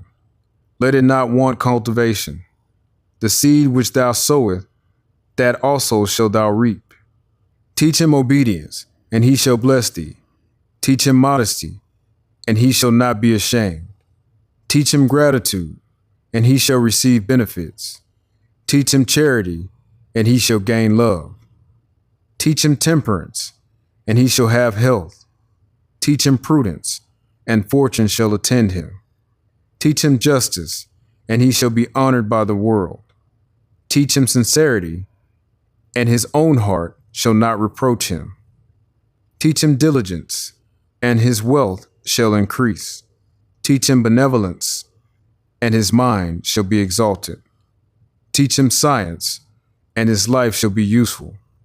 Teach him religion, and his death shall be happy. Chapter 24. The obedience of children towards their father. From the secrets of Allah let man learn wisdom, and apply to himself the instruction they give. Go to the desert, my son. Observe the young stork of the wilderness. Let him speak to thy heart. He beareth on his wings his aged sire. He lodgeth him in safety, and supplieth him with food. The piety of a child is sweeter than the incense of Persia, offering to the sun. Yea, more delicious than odors wafted from a field of Arabian spices of the western gales. Be grateful to thy father, for he gave thee life, and to thy mother, for she sustained thee. Hear the words of his mouth, for they are spoken for thy good. Give ear to his admonition, for it proceedeth from love. He hath watched for thy welfare, he hath toiled for thy ease. Do honor therefore to his age, and let not his gray hairs be treated with irreverence. Forget not thy helpless infancy, nor the forwardness of thy youth, and indulge the infirmities of thy aged parents. Assist and support them in the decline of life. So shall their hoary heads go down to the grave in peace, and thine own children, in reverence of thy example, shall repay thy piety with filial love. Chapter 25. A Holy Covenant of the Asiatic Nation. Ye are the children of one father, provided for by his care, and the breast of one mother hath given you suck. Let the bonds of affection, therefore, unite thee with thy brothers, that peace and happiness may dwell in thy father's house. And when ye separate in the world, remember the relation that bindeth you to love and unity, and prefer not a stranger before thy own blood. If thy brother is in adversity, assist him. If thy sister is in trouble, forsake her not.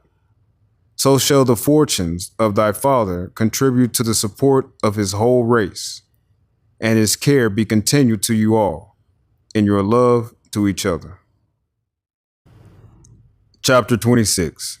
Holy Instructions of Unity.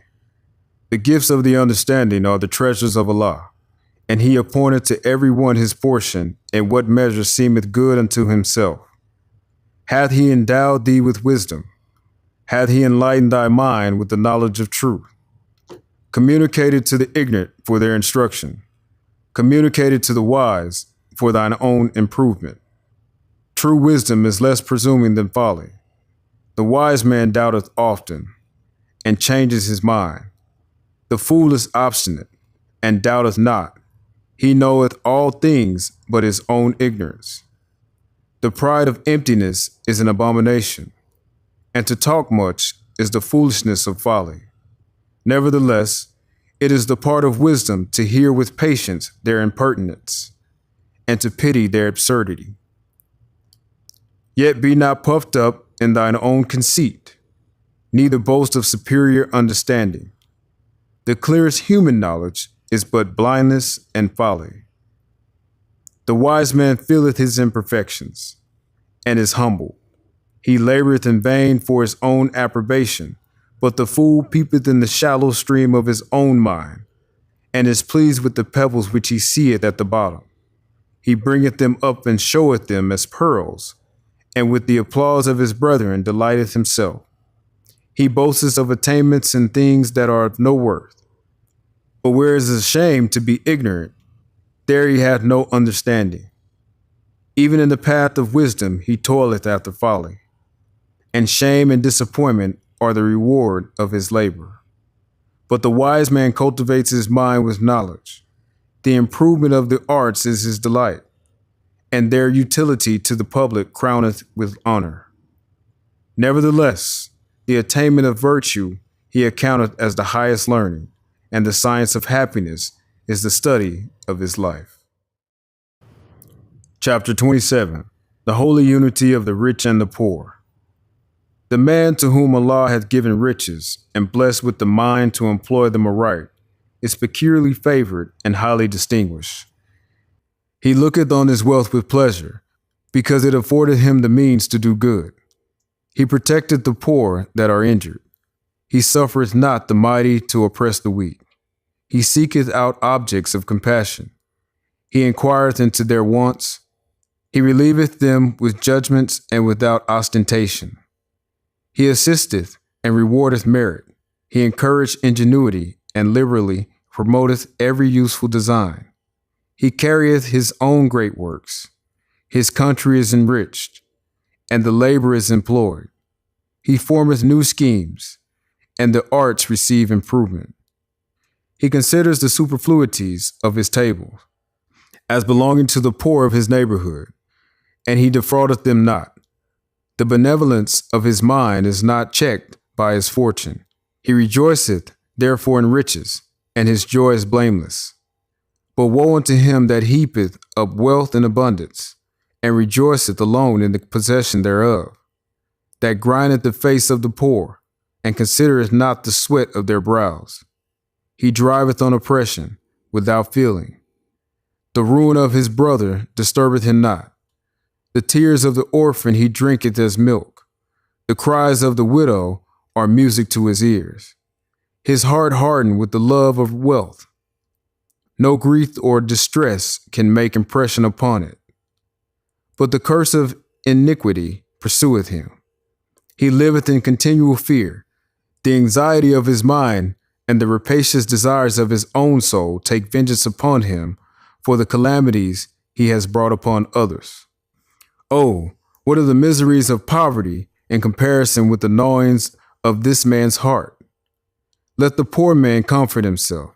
Yes, rejoice, for he hath many reasons. He sitteth down to his morsel in peace. His table is not crowded with flatterers and devourers. He is not embarrassed with the train of dependents, nor teased with the clamors of solicitations. Debarred from the dainties of the rich, he escapeth also their diseases. The bread that he eateth is not so sweet to his taste. The water he drinketh is not so pleasant to his thirst. Yea, far more delicious water than the richest draughts of the luxurious. His labor preserveth his health, and procureth him a repose, to which the downy bed of sloth is a stranger. He limiteth his desires with humility, and the calm of contentment is sweeter to his soul than all the acquirements of wealth and grandeur. Let not the rich therefore presume on his riches, nor the poor in his poverty yield to despondence. For the providence of Allah dispenseth happiness to them both. Chapter 28. Holy instruction from the Prophet, Master and Servant. Repine not, O man, at the state of servitude. It is the appointment of Allah, and hath many advantages. It removeth thee from cares and solicitudes in life. The honor of a servant is his fidelity. His highest virtues are submission and obedience. Be patient, therefore, under the reproofs of thy master, and when he rebuketh thee, answer not again. The silence of thy resignation shall not be forgotten. Be studious of his interests, be diligent in his affairs, and faithful to the trust which he reposeth in thee. Thy time and thy labor belong unto him. Defraud him not thereof, for he payeth thee for them. And thou who art a master, be just to thy servant, if thou expectest from him fidelity, and reasonable in thy commands if thou expectest ready obedience. The spirit of a man is in him. Severity and rigor may create fear, but can never command love. Mix kindness with reproof, and reason with authority. So shall thy admonitions take place in his heart, and his duty shall become his pleasure. He shall serve thee faithfully from the motive of gratitude. He shall obey thee cheerfully from the principle of love. And fail thou not in return to give his diligence and fidelity their proper reward. Chapter 29. Magistrate and Subject. O thou, the favorite of heaven, whom the sons of men, thy equals, have agreed to raise to sovereign power and set as a ruler over themselves. Consider the ends and importance of their trust, far more than the dignity and height of thy station. Thou art clothed in purple and seated on the throne. The crown of majesty invested thy temples. The scepter of power is placed in thy hand. But not for thyself were these ensigns given, not meant for thine own, but the good of thy kingdom. The glory of a king is the welfare of his people. His power and dominion rest on the hearts of his subjects. The mind of a great prince is exalted with the grandeur of his situation. He evolveth high things and searcheth for business worthy of his power. He calleth together the wise men of his kingdom. He consulteth among them with freedom and heareth the opinions of them all. He looketh among his people with discernment. He discovereth the abilities of men and employeth them according to their merits. His magistrates are just, his ministers are wise, and the favorite of his bosom deceiveth him not. He smileth on the arts, and they flourish. The sciences improve beneath the culture of his hand. With the learned and ingenious he delighteth himself. He kindleth in their breasts emulation, and the glory of his kingdom is exalted by their labors. The spirit of the merchant who extendeth his commerce, the skill of the farmer who enricheth his lands, the ingenuity of the artist, the improvements of the scholar, all these he honoreth with his favor, or rewardeth with his bounty. He planteth new colonies, he buildeth strong ships, he openeth rivers for convenience, he formeth harbors for safety. His people abound in riches, and the strength of his kingdom increaseth. He frameth his statutes with equity and wisdom. His subjects enjoy the fruits of their labor in security, and their happiness consists of the observance of the law. He foundeth his judgments on the principle of mercy, but in the punishment of offenders he is strict and impartial. His ears are open to the complaints of his subjects. He restraineth the hands of their oppressors, and delivereth them from their tyranny. His people therefore look up to him as a father, with reverence and love. They consider him as the guardian of all they enjoy. Their affection unto him begetteth in his breast the love of the public. The security of their happiness is the object of his care. No murmurs against him arise in their hearts. The machinations of his enemies endanger not the state. His subjects are faithful and firm in his cause. They stand in his defense as a wall of brass. The army of a tyrant fleeth before them, as chaff before the wind. Security and peace bless the dwelling of his people, and glory and strength encircle his throne forever. Chapter 30. Holy instructions from the prophet, the social duties. When thou consider thy wants, when thou beholdest thy imperfections, acknowledge his goodness, O son of humanity, who honored thee with humanity, endowed thee with speech, and placed thee in society to receive and confer reciprocal helps and mutual obligations, protection from injuries, thy enjoyments of thy comforts, and the pleasures of life. All these thou owest to the assistance of others, and couldst not enjoy but in the bands of society. It is thy duty, therefore, to be a friend to mankind, as it is thy interest that man should be friendly to thee. As the rose breatheth sweetness from its own nature, so the heart of a benevolent man produceth good works. He enjoyeth the ease and tranquility of his own breast, and rejoiceth in the happiness and prosperity of his neighbor.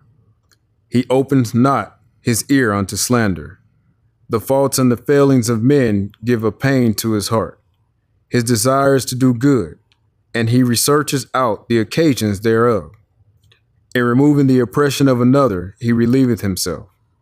From the largeness of his mind, he comprehendeth in his wishes the happiness of all men, and from the generosity of his heart, he endeavoreth to promote it. Chapter 31. Holy instruction from the prophet, justice. The peace of society dependeth on justice, the happiness of individuals on the safe enjoyment of all their possessions. Keep the desires of thy heart, therefore within the bounds of moderation. Let the hand of justice lead them aright. Cast not an evil eye on the goods of thy neighbor. Let whatever is his property be sacred from thy touch. Let no temptation allure thee, nor any provocation excite thee to lift up thy hand to the hazard of his life. Defame him not in his character. Bear no false witness against him. Corrupt not his servant to cheat or forsake him, and the wife of his bosom, tempt not to sin. It will be a grief to his heart, which thou canst not relieve, an injury to his life, which no reparation can atone. In thy dealings with men, be impartial and just, and do unto them as thou wouldest they should do unto thee. Be faithful to thy trust, and deceive not the man who relieth upon thee. Be assured it is less evil in the sight of Allah to steal than to betray. Oppress not the poor, and defraud not of his hire the laboring man. When thou sellest for gain, hear the whispering of conscience, and be satisfied with moderation. Nor from the ignorance of thy buyer take any advantage. Pay the debts which thou owest, for he who gave thee credit relieth upon thine honor, and to withhold from him his due is both mean and unjust.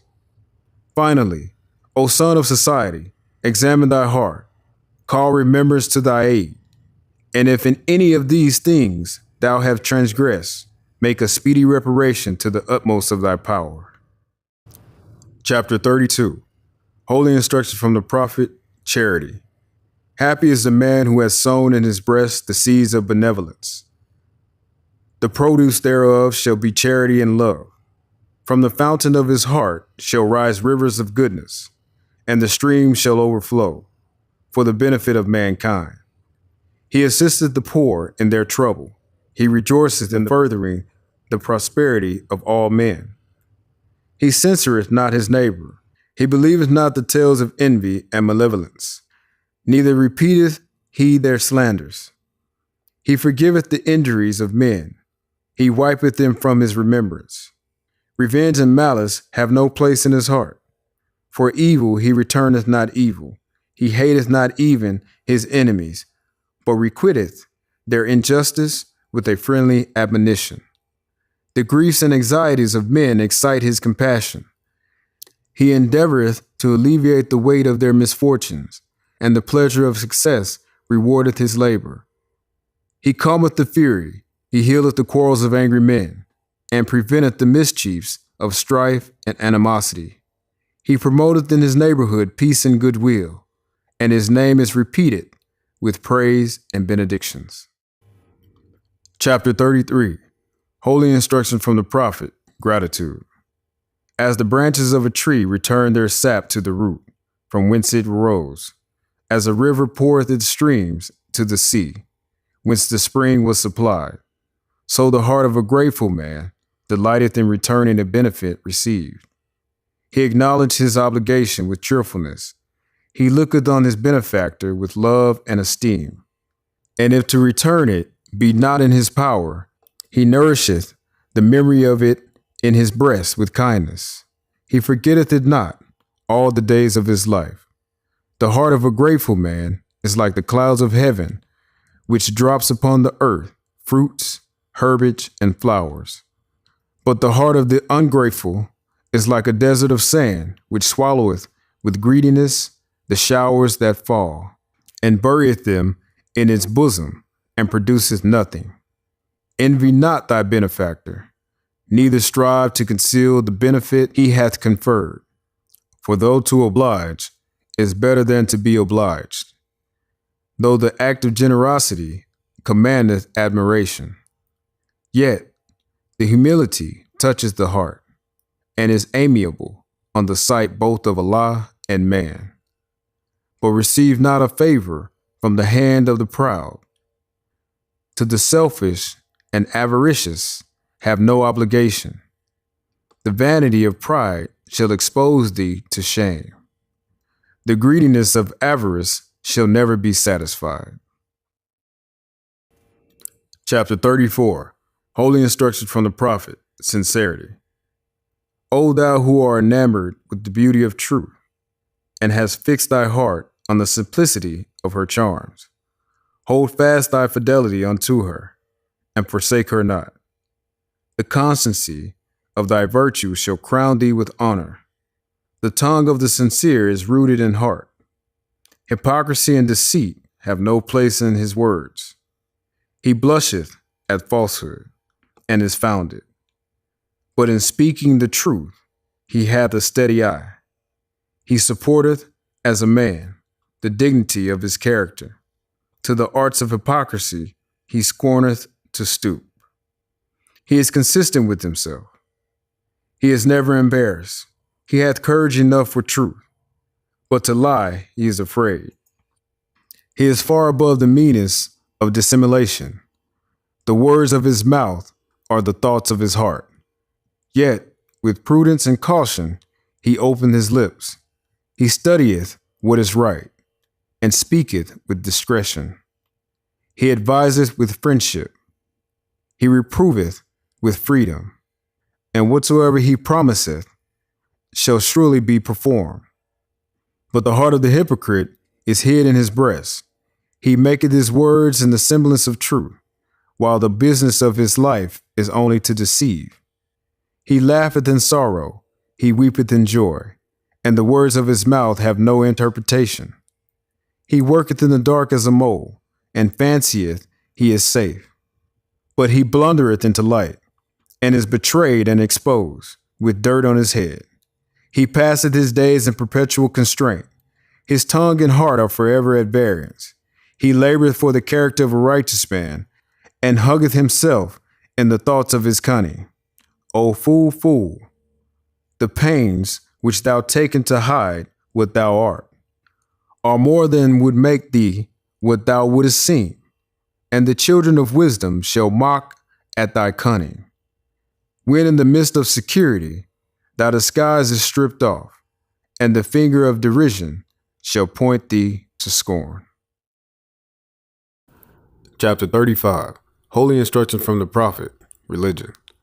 There is but one Allah, the Author, the Creator, the Governor of the world, Almighty, Eternal, and Incomprehensible.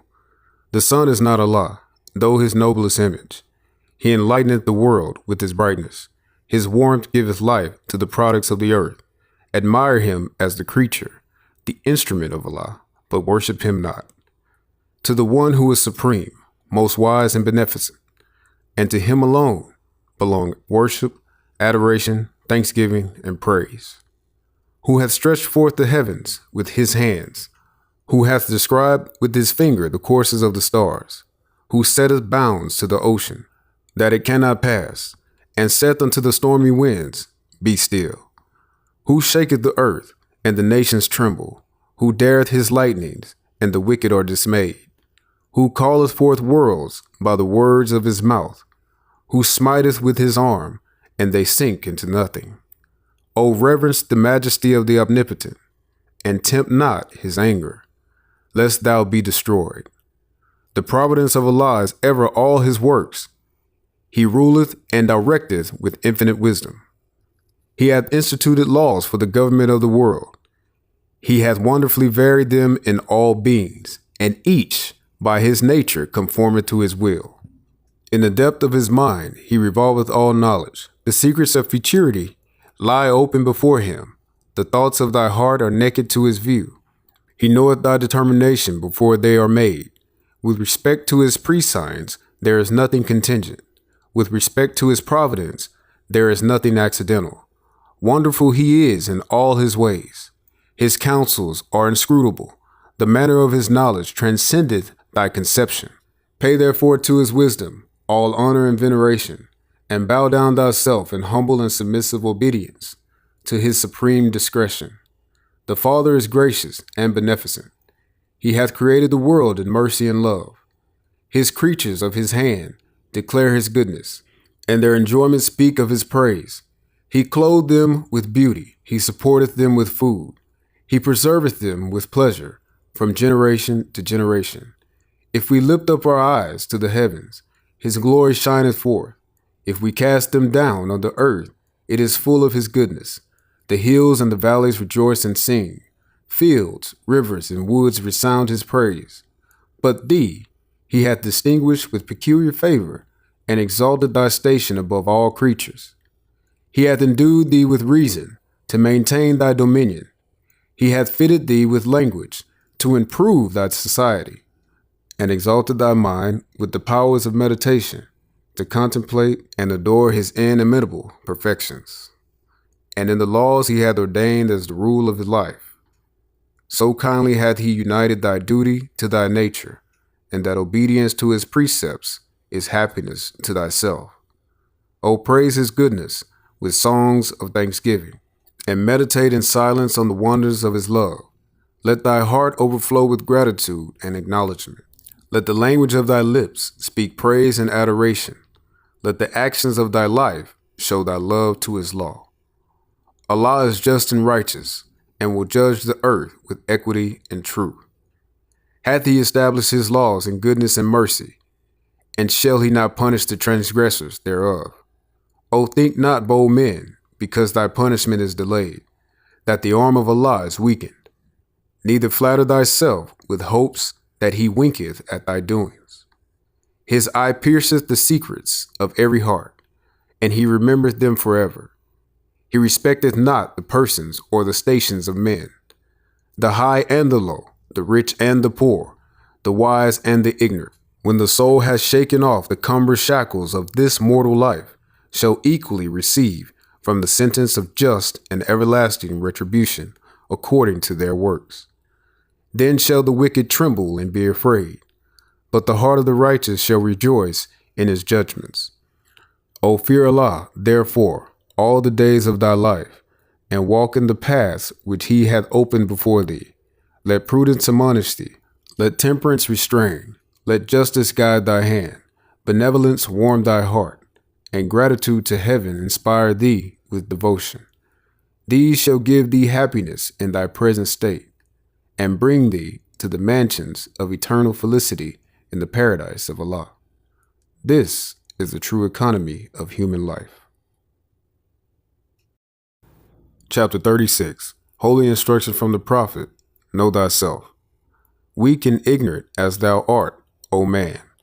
Humble as thou oughtest to be, O child of the dust. Wouldest thou raise thy thoughts to infinite wisdom? Wouldest thou see omnipotence displayed before thee? Contemplate thine frame. Fearfully and wonderfully art thou made.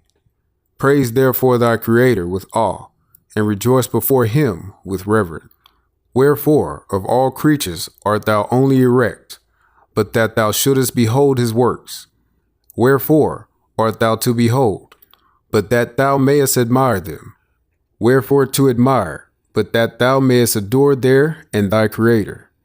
Wherefore is consciousness reposed on thee alone, and whence is it derived to thee? It is not in flesh to think, it is not in bones to reason. The lion knoweth not that worms shall eat him. The ox perceiveth not that he is fed for slaughter. Something is added to thee, unlike to what thou seest.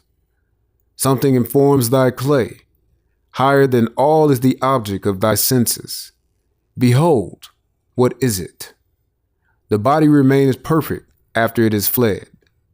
Therefore, it is no part of it. It is immaterial. Therefore, it is eternal. It is free to act. Therefore, it is accountable for its action. Knoweth the ass the use of food, because his teeth mow down the herbage? Or standeth the crocodile erect, although his backbone is as straight as thine? Allah formed thee as he formed these. After them, all wert thou created. Superiority and command were given thee over all. And of his own breath did he communicate to thee the principle of knowledge. Know thyself in the pride of his creation, the line uniting divinity and matter. Behold a part of Allah himself within thee.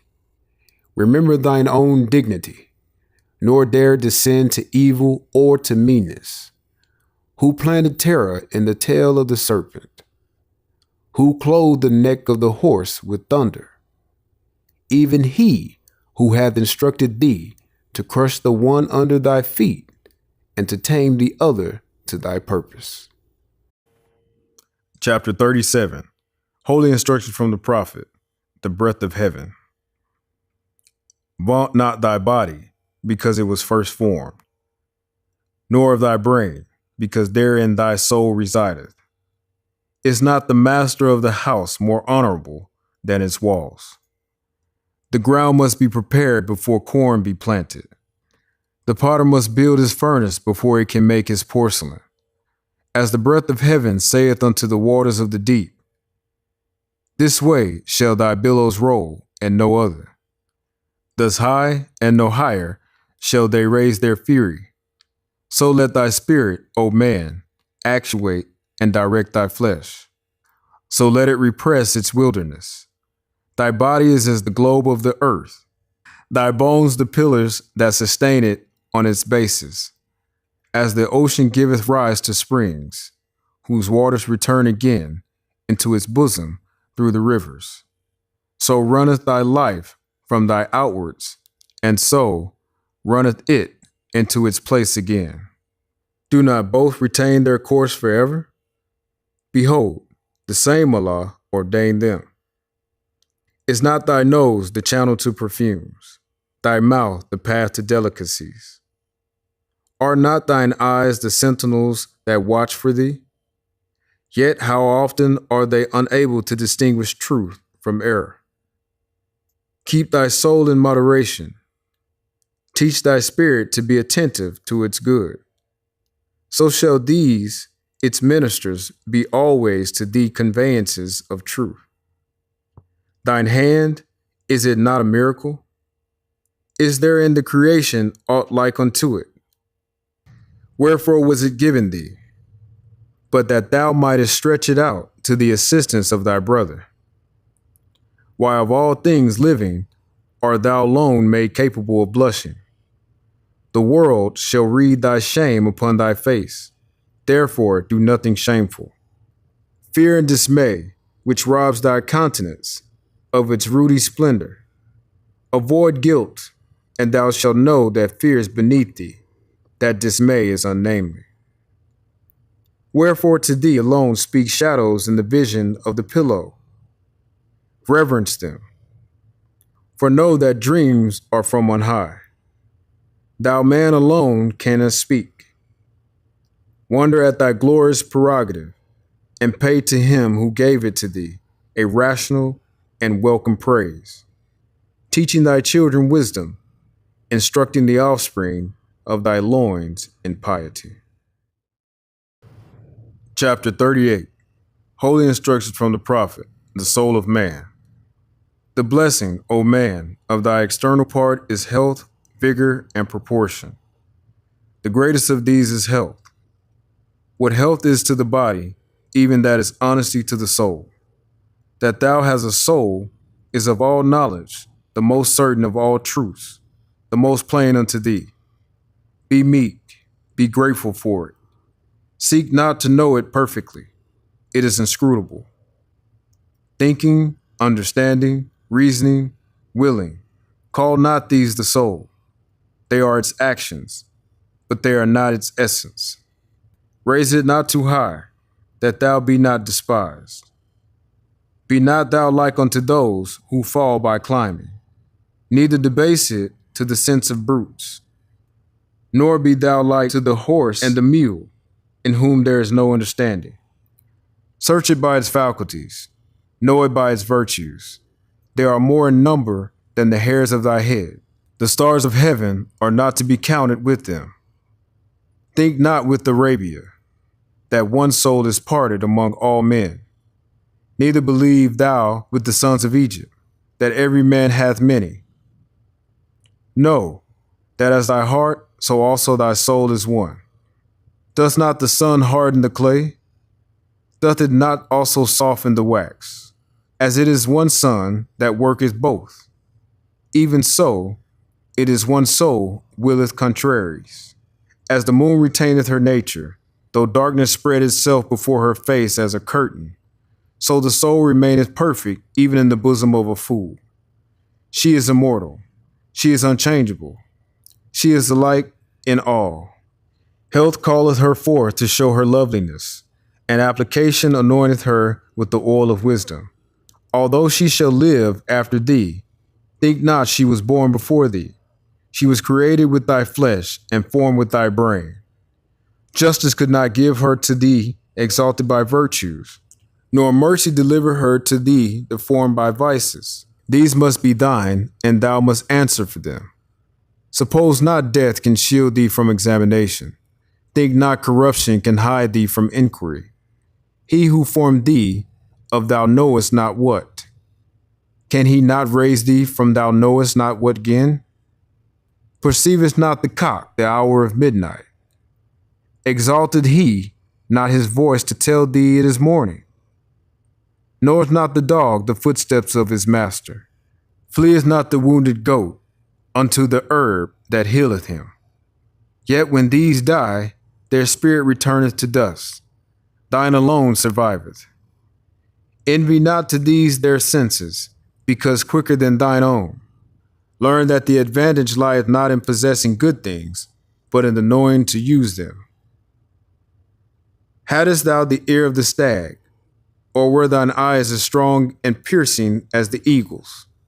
Didst thou equal the hound in smell, or could the ape resign to thee his taste, or could the tortoise her feeling?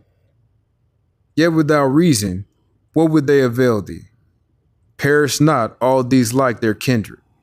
Hath any one of them the gift of speech? Can any say unto thee, therefore did I do? The lips of the wise are as the doors of a cabinet. No sooner are they open, but treasures are poured out before thee. Like unto trees of gold, arranged in beds of silver, are wise sentences uttered in due season. Canst thou think too greatly of thy soul? Or can too much be said in its praise? It is the image of him who gave it. Remember thou its dignity forever. Forget not how great a talent is committed to thy charge. Whatsoever may do good may also do harm. Beware that thou direct its course to virtue. Think not that thou canst lose her in a crowd. Suppose not that thou canst bury her in thy closet. Action is her delight, and she will not be withheld from it. Her motion is perpetual. Her attempts are universal. Her agility is not to be suppressed. Is it at the uttermost part of the earth? She will have it. Is it beyond the regions of the stars? Yet will her eye discover it. Inquiry is her delight. As one who traverses the burning sands in search of water, so is the soul that thirsteth after knowledge. Guard her, for she is rash. Restrain her, for she is irregular. Correct her, for she is outrageous. More supple is she than water, more flexible than wax, more yielding than air. Is there aught that can bind her? As a sword in the hand of a madman, even so is the soul to him who wanteth discretion. The end of her search is truth. Her means to discover it are reason and experience. But are not these weak, uncertain, and fallacious? How then shall she attain unto it? General opinion is no proof of truth, for the generality of men are ignorant. Perception of thyself, the knowledge of him who created thee, the sense of worship thou owest unto him. Are not these plain before thy face? And behold, what is there more that men needeth to know? Chapter 39. Holy instruction from the prophet, pinnacle of wisdom. As the eye of the morning to the lark, as the shade of the evening to the owl, as honey to the bee, or as the carcass to the vulture, even such is life unto the heart of man. Though bright, it dazzle not. Though obscure, it displeaseth not. Though sweet, it cloyeth not. Though corrupt, it forbiddeth not. Yet who is he that knoweth its true value? Learn to esteem as thou ought. Then art thou near the pinnacle of wisdom. Think not with the fool that nothing is more valuable, nor believe with the pretended wise that thou oughtest to condemn it. Love it not thyself, but for the good it may be of to others. Gold cannot buy it for thee, neither mines of diamonds purchase back the moment thou hast now lost it. Employ the succeeding ones in virtue. Say not that it were best not to have been born, or, if born, that it has been best to die early. Neither dare thou to ask of thy Creator, where has been the evil, had I not existed? Good as thy power, the one of good is evil. And if thy question be just, lo, it condemneth thee. Would the fish swallow the bait if he knew the hook were hidden therein? Would the lion enter the toils if he saw they were prepared for him? So neither were the soul to perish with this clay, neither would a merciful Father have created him. No hence thou shalt live afterwards, as the bird enclosed in the cage before he seeth it, yet teareth not his flesh against its sides. So neither labor thou vainly to run the state that thou art in, but know it is allotted thee, and be content with it. Though its ways are uneven, yet they are not all painful. Accommodate thyself to all, and where there is the least appearance of evil, suspect the greatest danger. When thy bed is straw, thou sleepest in security. But when thou stretch thyself on roses, beware of the thorns. A good death is better than an evil life. Strive therefore to live as long as thou oughtest, not so long as thou canst. While thy life is to others worth more than thy death, it is thy duty to preserve it. Complain not with the fool of the shortness of thy time. Remember, with thy days the cares are shortened. Take from the first period of thy life the useless part of it, and what remaineth. Take off the time of thine infancy, thy second infancy of age, thy sleep, thy thoughtless hours, thy days of sickness, and even at thy fullness of years. How few seasons hast thou truly numbered? He who gave thee life as a blessing shortened it to make it more so. To what end would longer life have served thee? Wishest thou to have had an opportunity of more vices? As to the good, will not he who limited thy span be satisfied with the fruits of it? To what end, O child of sorrow, wouldest thou live longer? To breathe, to eat, to see the world? All this thou hast done often already. Too frequent repetition, is it not tiresome? Or is it not superfluous? Wouldest thou improve thy wisdom and thy virtue? Alas, what art thou to know? Or who is it that shall teach thee? Badly thou employest the little thou hast. Dare not, therefore, to complain that the more is not given thee. Repine not at thy want of knowledge. It must perish within the grave. Be honest here. Thou shalt be wiser hereafter. Say not unto the crow, why numberest thou 7 times, thy Lord?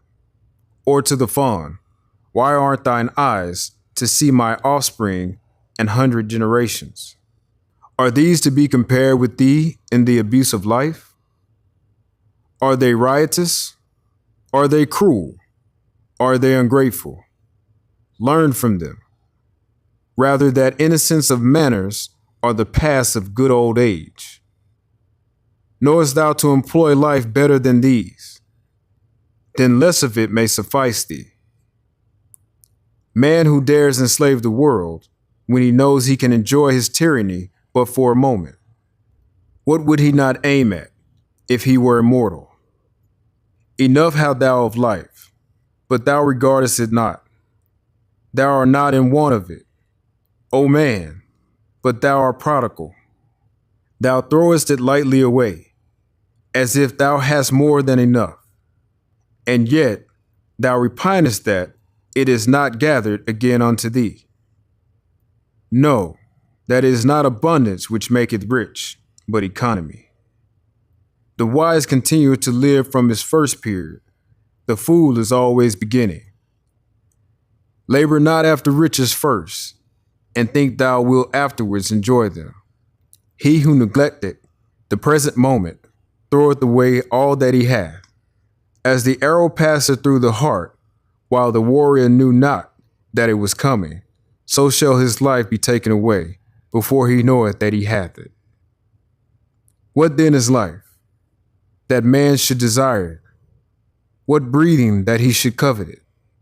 Is it not a scene of delusion, a series of misadventures, a pursuit of evils linked on all sides together? In the beginning, it is ignorance.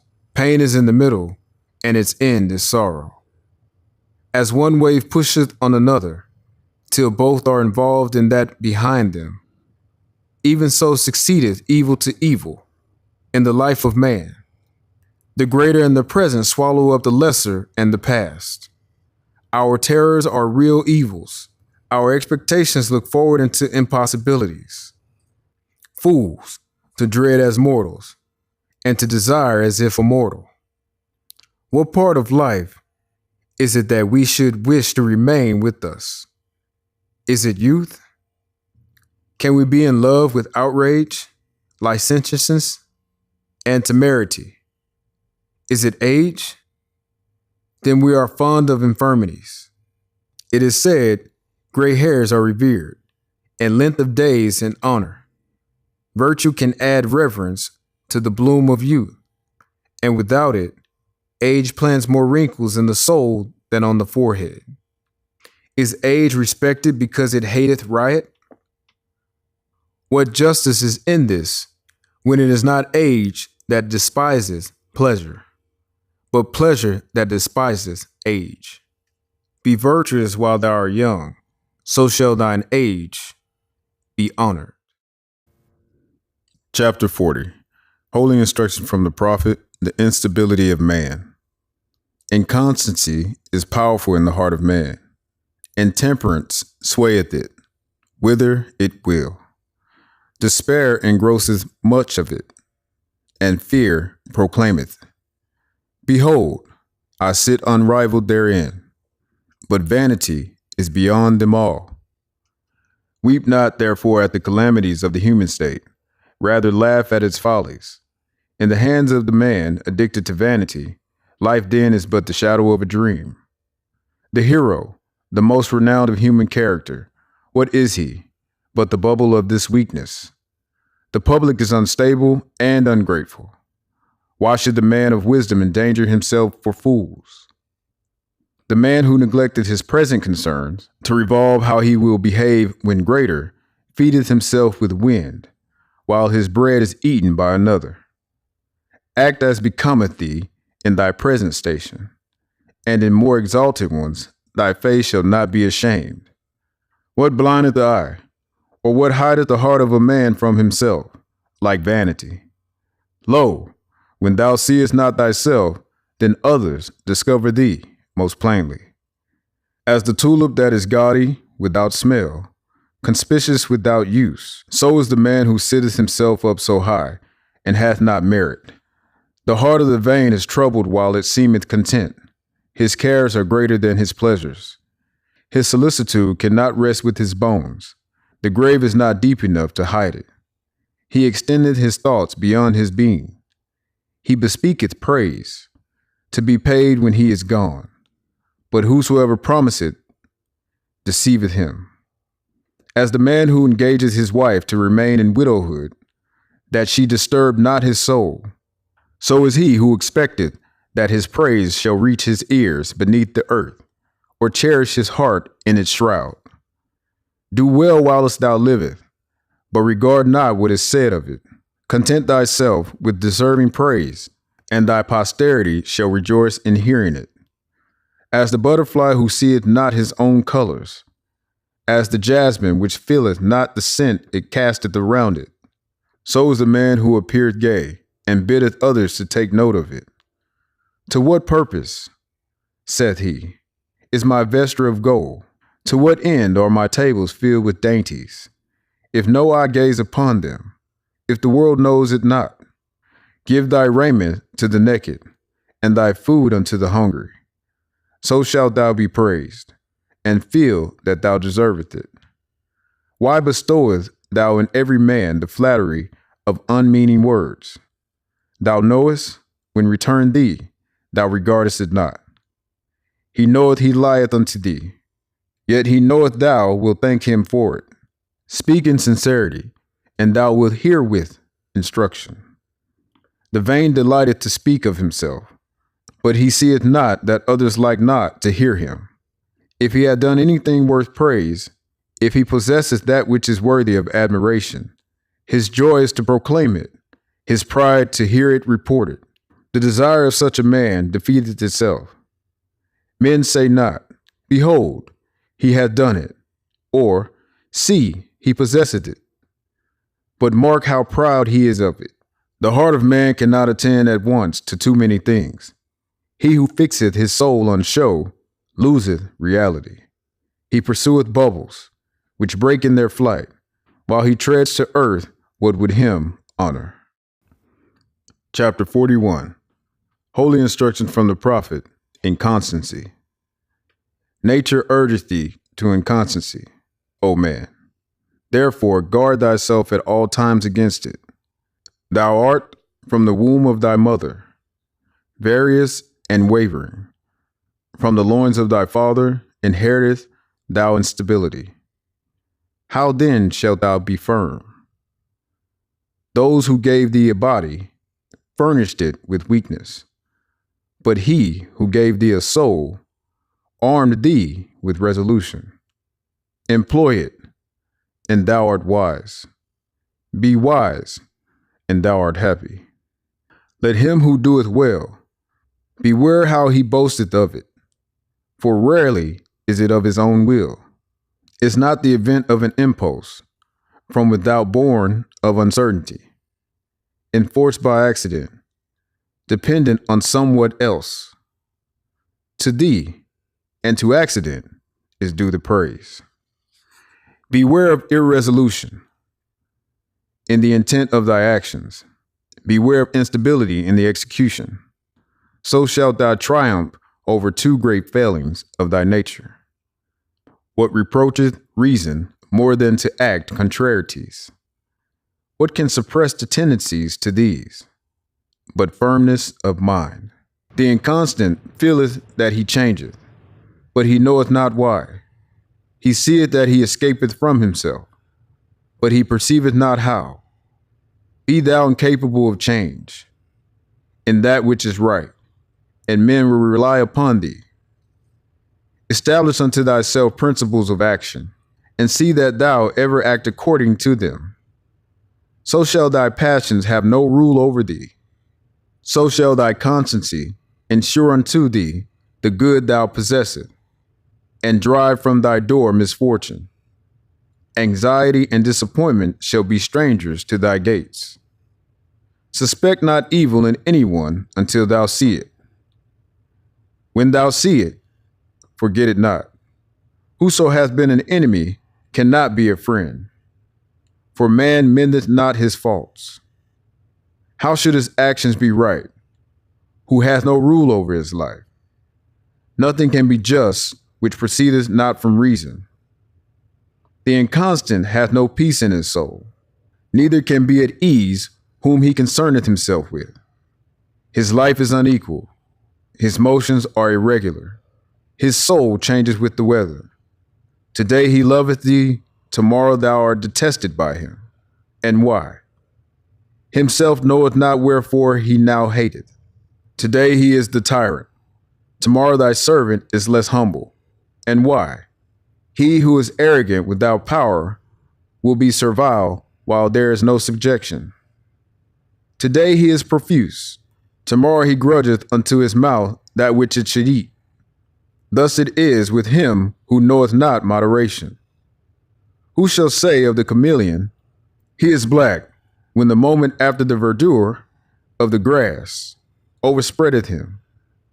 Who shall say of the inconstant, he is joyful, when his next breath shall be spent in sighing?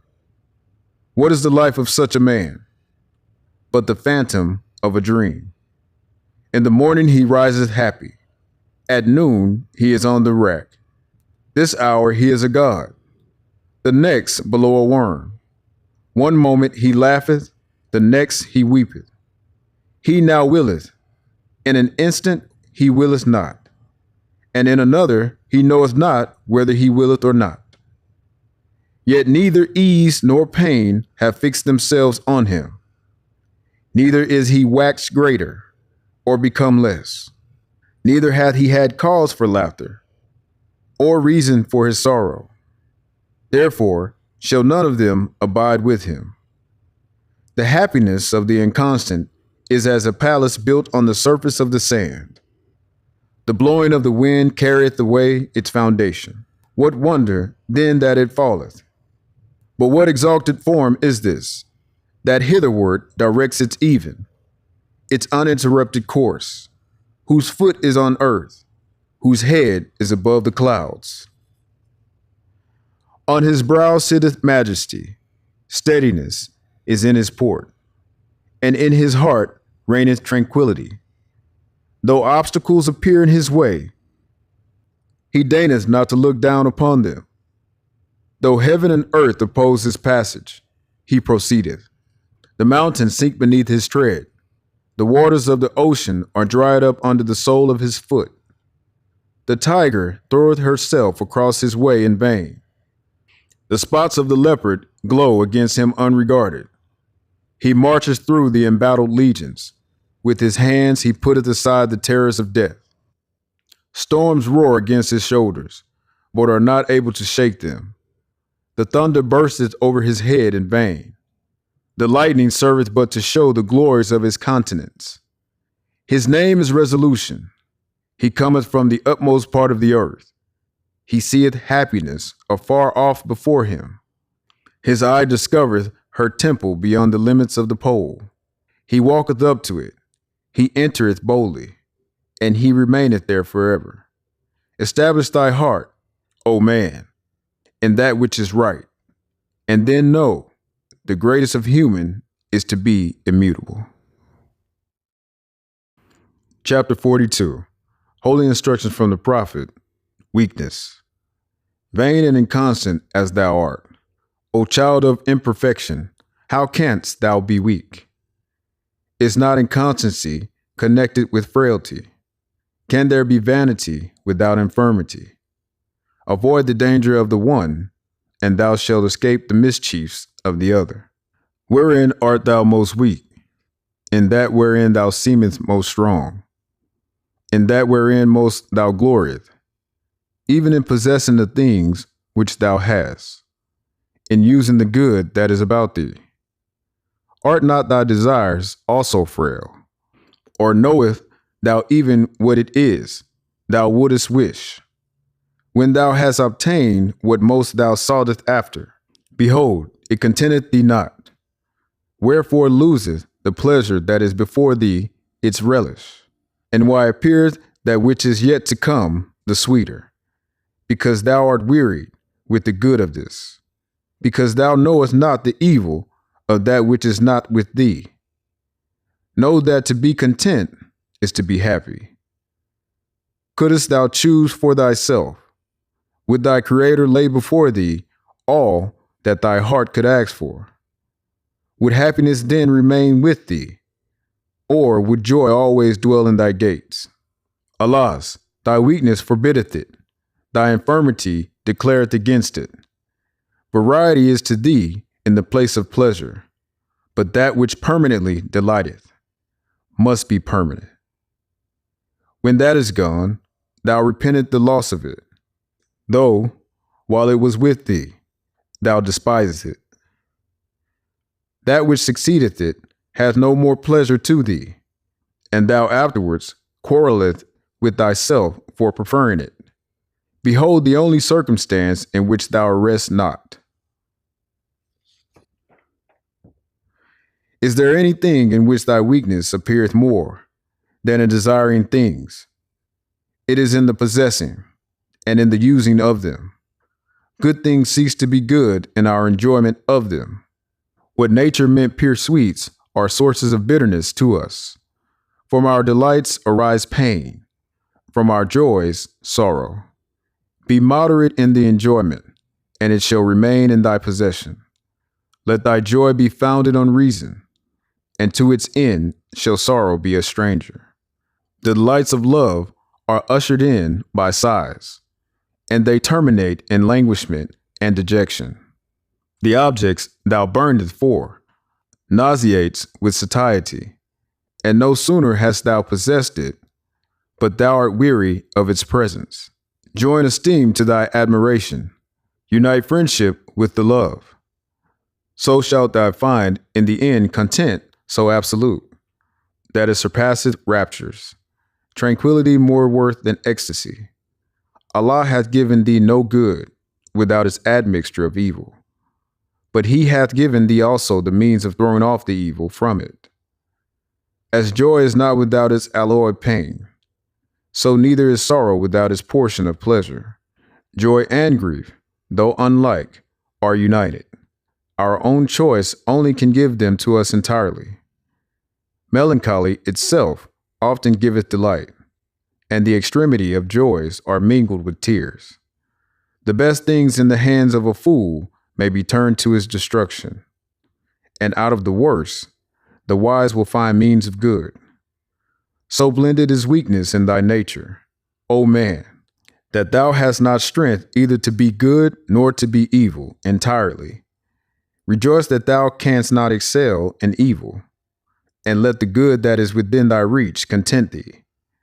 The virtues are allotted to various stations. Seek not after impossibilities, nor grieve that thou canst not possess them all. Wouldst thou at once have the liberality of the rich, and the contentment of the poor? Shall the wife of thy bosom be despised because she showeth not the virtues of the widow? If thy father sink before thee in the divisions of thy country, can at once thy justice destroy him, and thy duty save his life? If thou behold thy brother in the agonies of slow death, is it not mercy to put a period to his life? And is not also death to be his murderer? Truth is but one. Thy doubts are of thy own raising. He who made virtues what they are, planted in thee a knowledge of their preeminence. Act as thy soul dictates to thee, and the end shall be always right. Chapter 43. Holy Instruction from the Prophet, the Insufficiency of Knowledge. If there is anything lovely, if there is anything desirable, if there is anything within the reach of man that is worthy of praise, is it not knowledge? And yet, who is it that attaineth it? The statesman proclaimeth that he hath it. The ruler of the people claimeth the praise of it, but findeth the subject that he possesseth it. Evil is not requisite to man, neither can vice be necessary to be tolerated. Yet how many evils are permitted by the connivance of the laws? How many crimes committed by the decree of the council? But be wise, O ruler, and learn, O thou that art to command the nations. One crime authorized by thee is worse than the escape of 10 from punishment. When the people are numerous, when thy sons increase about thy table, sendest thou them not out to slay the innocent, and to fall before the sword of him whom they have not offended? If the objects of thy desire, demanding the lives of 1,000, sayest thou not, I will have it, surely thou forgettest that he who created thee created also these, and that their blood is as rich as thine. Sayest thou that justice cannot be executed without wrong? Surely thine own words condemn thee. Thou who flattereth with false hopes the criminal that he may confess his guilt, art not thou unto him a criminal? Or art thou guiltless, because he cannot punish it? When thou commandest to the torture him, whom is but suspected of ill, darest thou to remember that thou mayest rack the innocent? Is thy purpose answered by the event? Is thy soul satisfied with his confession? Pain will enforce him to say what is not, as easy as what is, and anguish has caused innocence to accuse herself. That thou mayest not kill him without cause, thou dost worse than kill him. That thou mayest prove if he be guilty, thou destroyest him innocent. O blindness to all truth! O insufficiency of the wisdom of the wise! No, when thy judge shall bid thee account for this, thou shalt wish 10,000 guilty to have gone free, rather than one innocent to stand forth against thee. Insufficient as thou art to the maintenance of justice, how shalt thou arrive at the knowledge of truth? How shalt thou ascend to the footstep of her throne?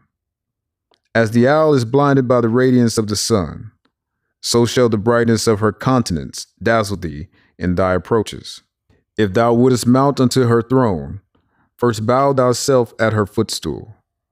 If thou wouldest arrive at the knowledge of her, first inform thyself of thine own ignorance. More worth is she than pearls, therefore seek her carefully.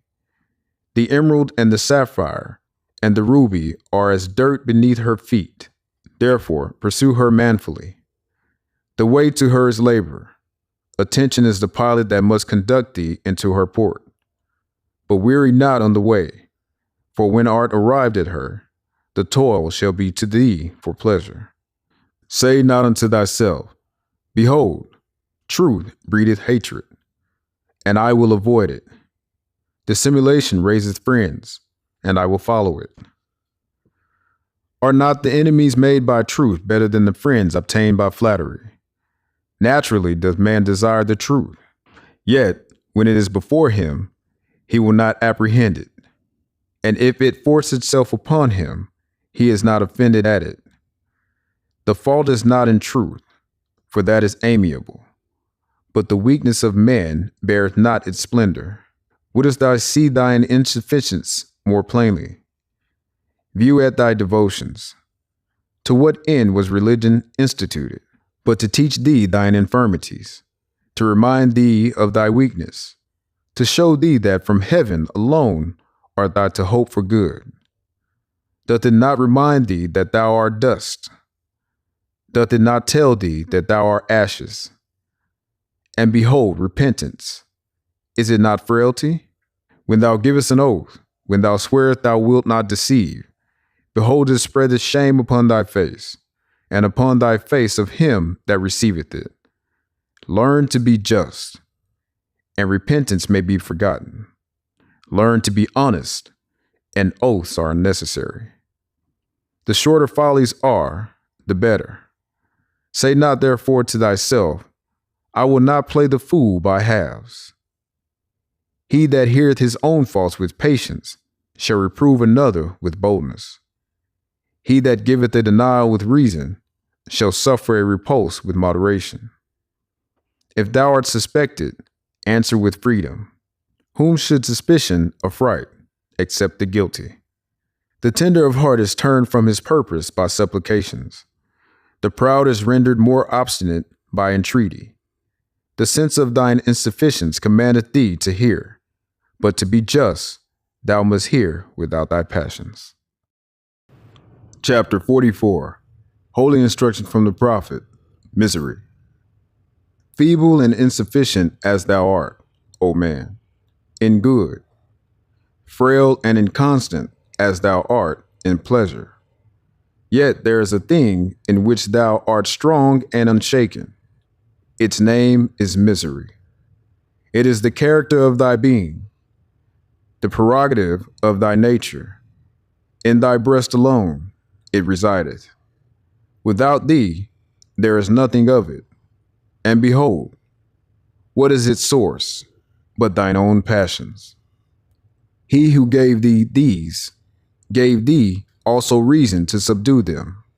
Exert it, and thou shalt trample them under thy feet. Thine entrance into the world, is it not shameful? Thy destruction, is it not glorious? Lo, men adorn the instruments of death with gold and gems, and wear them above their garments. He who begetteth a man hideth his face, but he who killeth 1,000 is honored. Know thou, notwithstanding, that in this is error.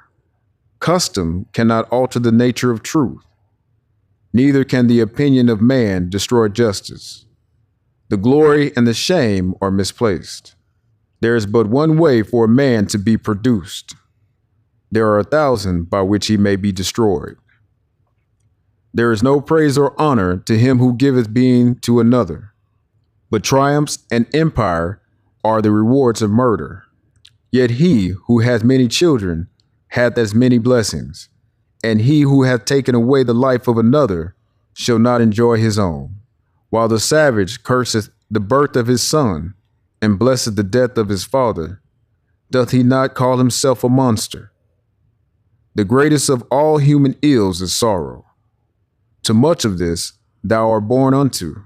Add not unto it by thine own perverseness. Grief is natural to thee, and is always about thee.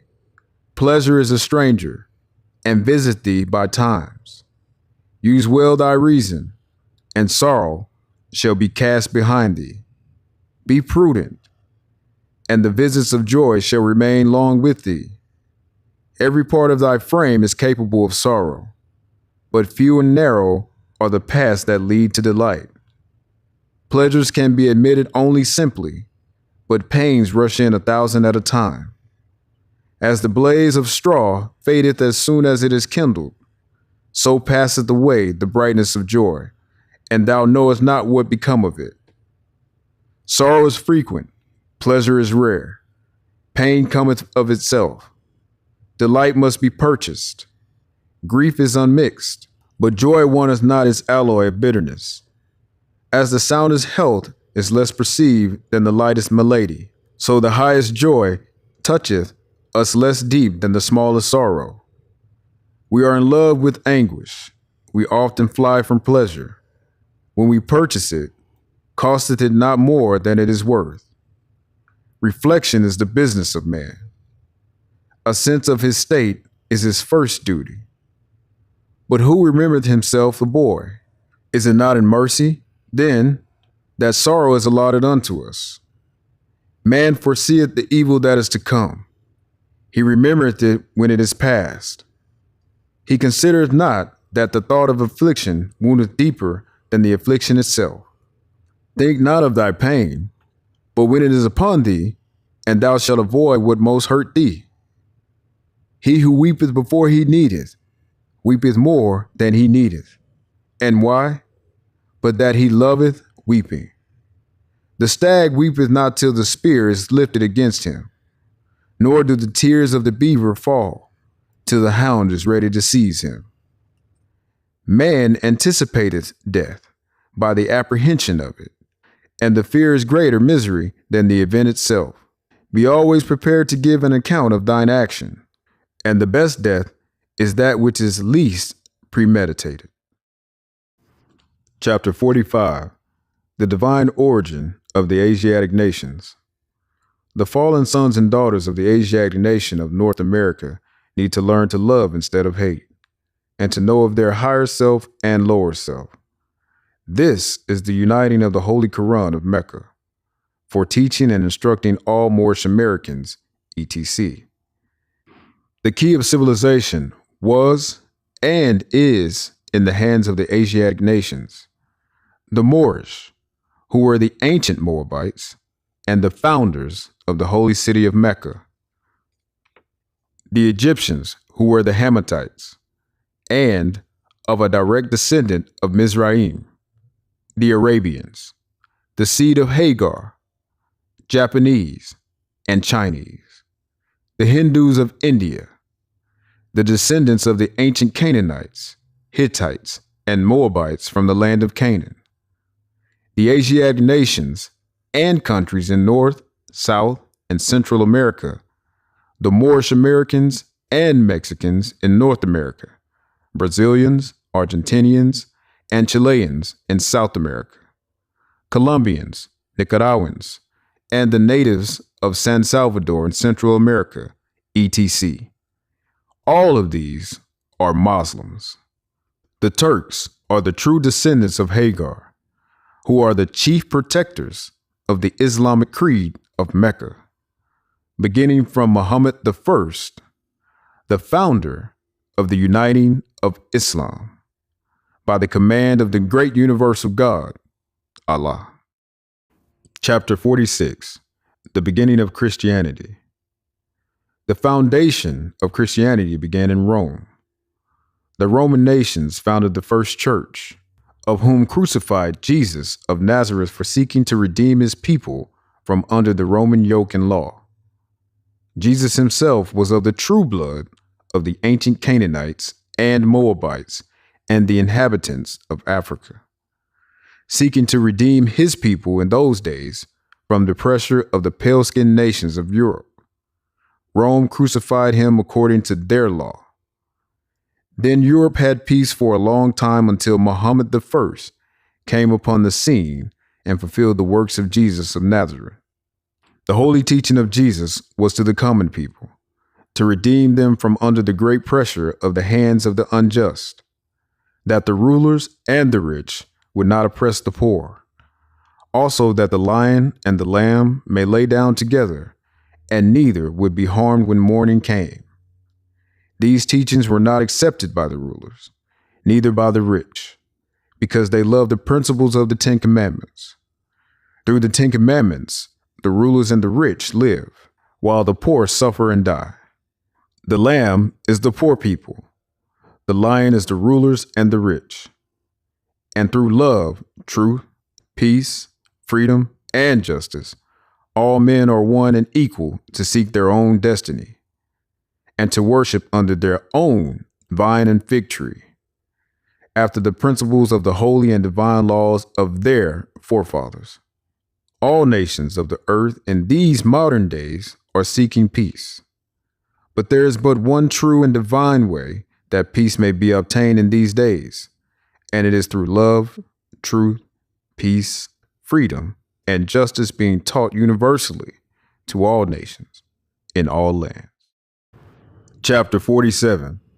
Egypt, the capital empire of the Dominion of Africa. The inhabitants of Africa are the descendants of the ancient Canaanites from the land of Canaan. Old man Cush and his family are the first inhabitants of Africa who came from the land of Canaan. His father Ham and his family were second. Then came the word Ethiopia, which means the demarcation line of the dominion of Amexem, the first true and divine name of Africa, the dividing of the land between the Father and the Son. The dominion of Cush, northeast and southeast Africa, and northwest and southwest was his father's dominion of Africa. In later years, many of their brethren from Asia and the Holy Lands joined them.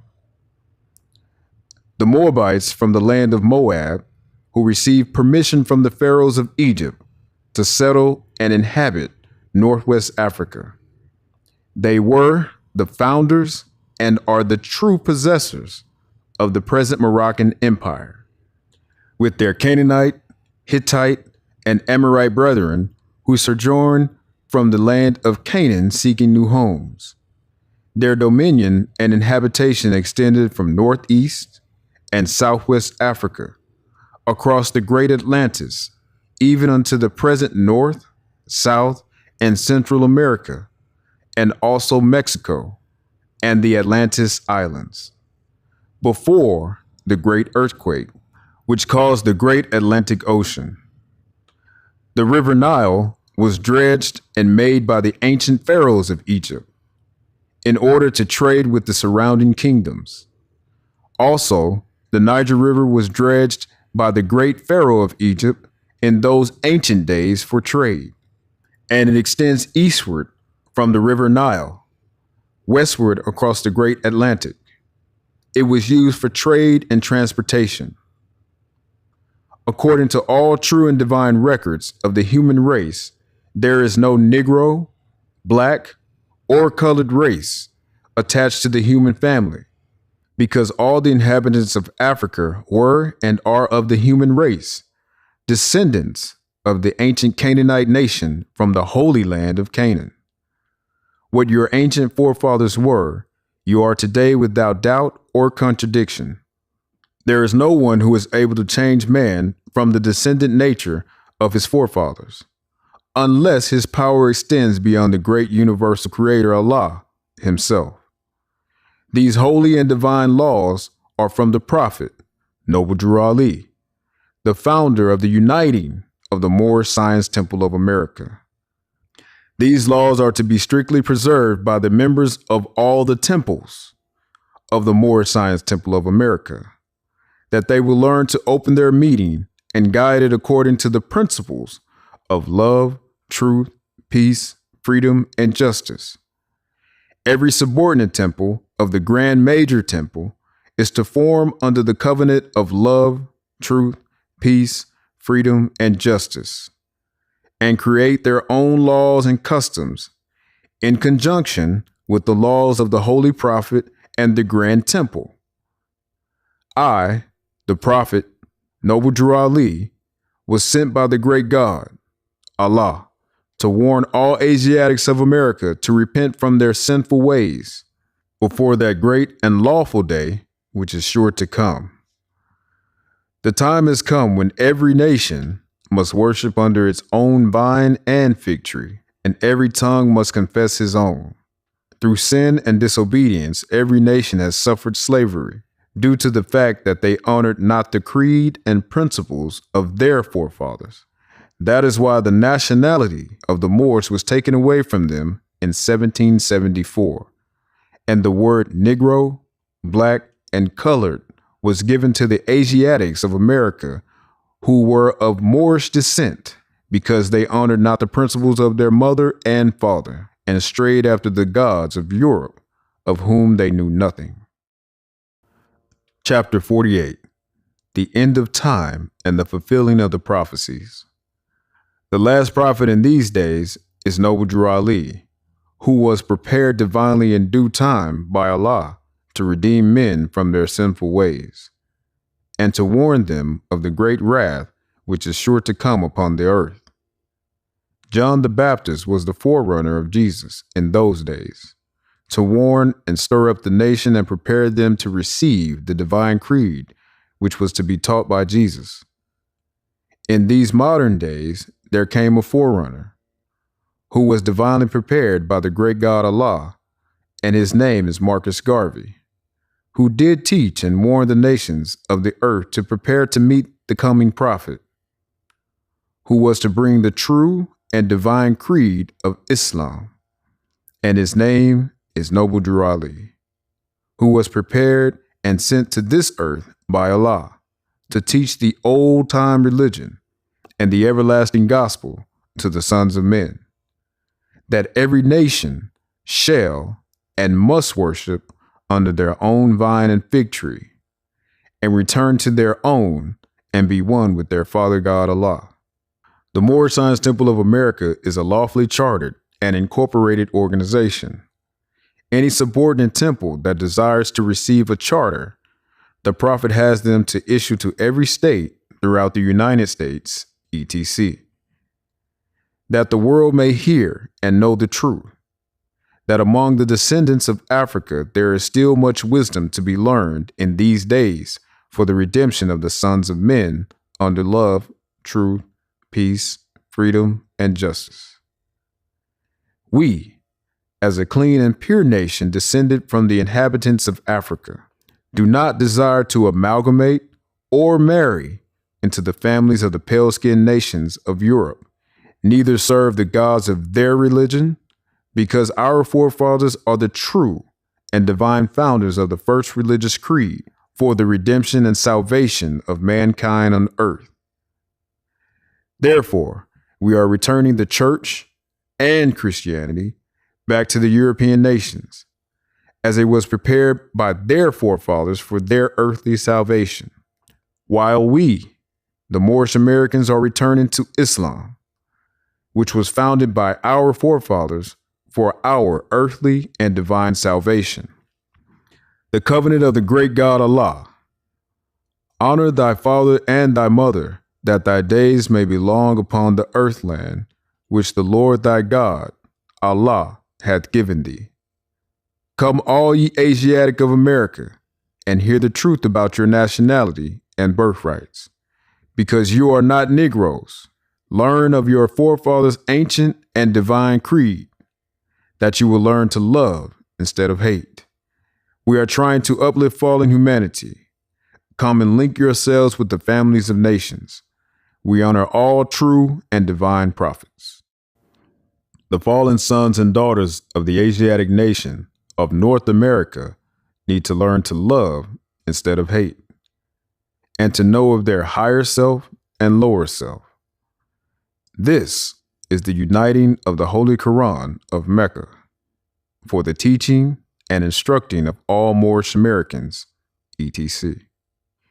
The Holy Koran of the Moorish Science Temple of America. Know yourself and your Father God Allah, that you may learn to love instead of hate.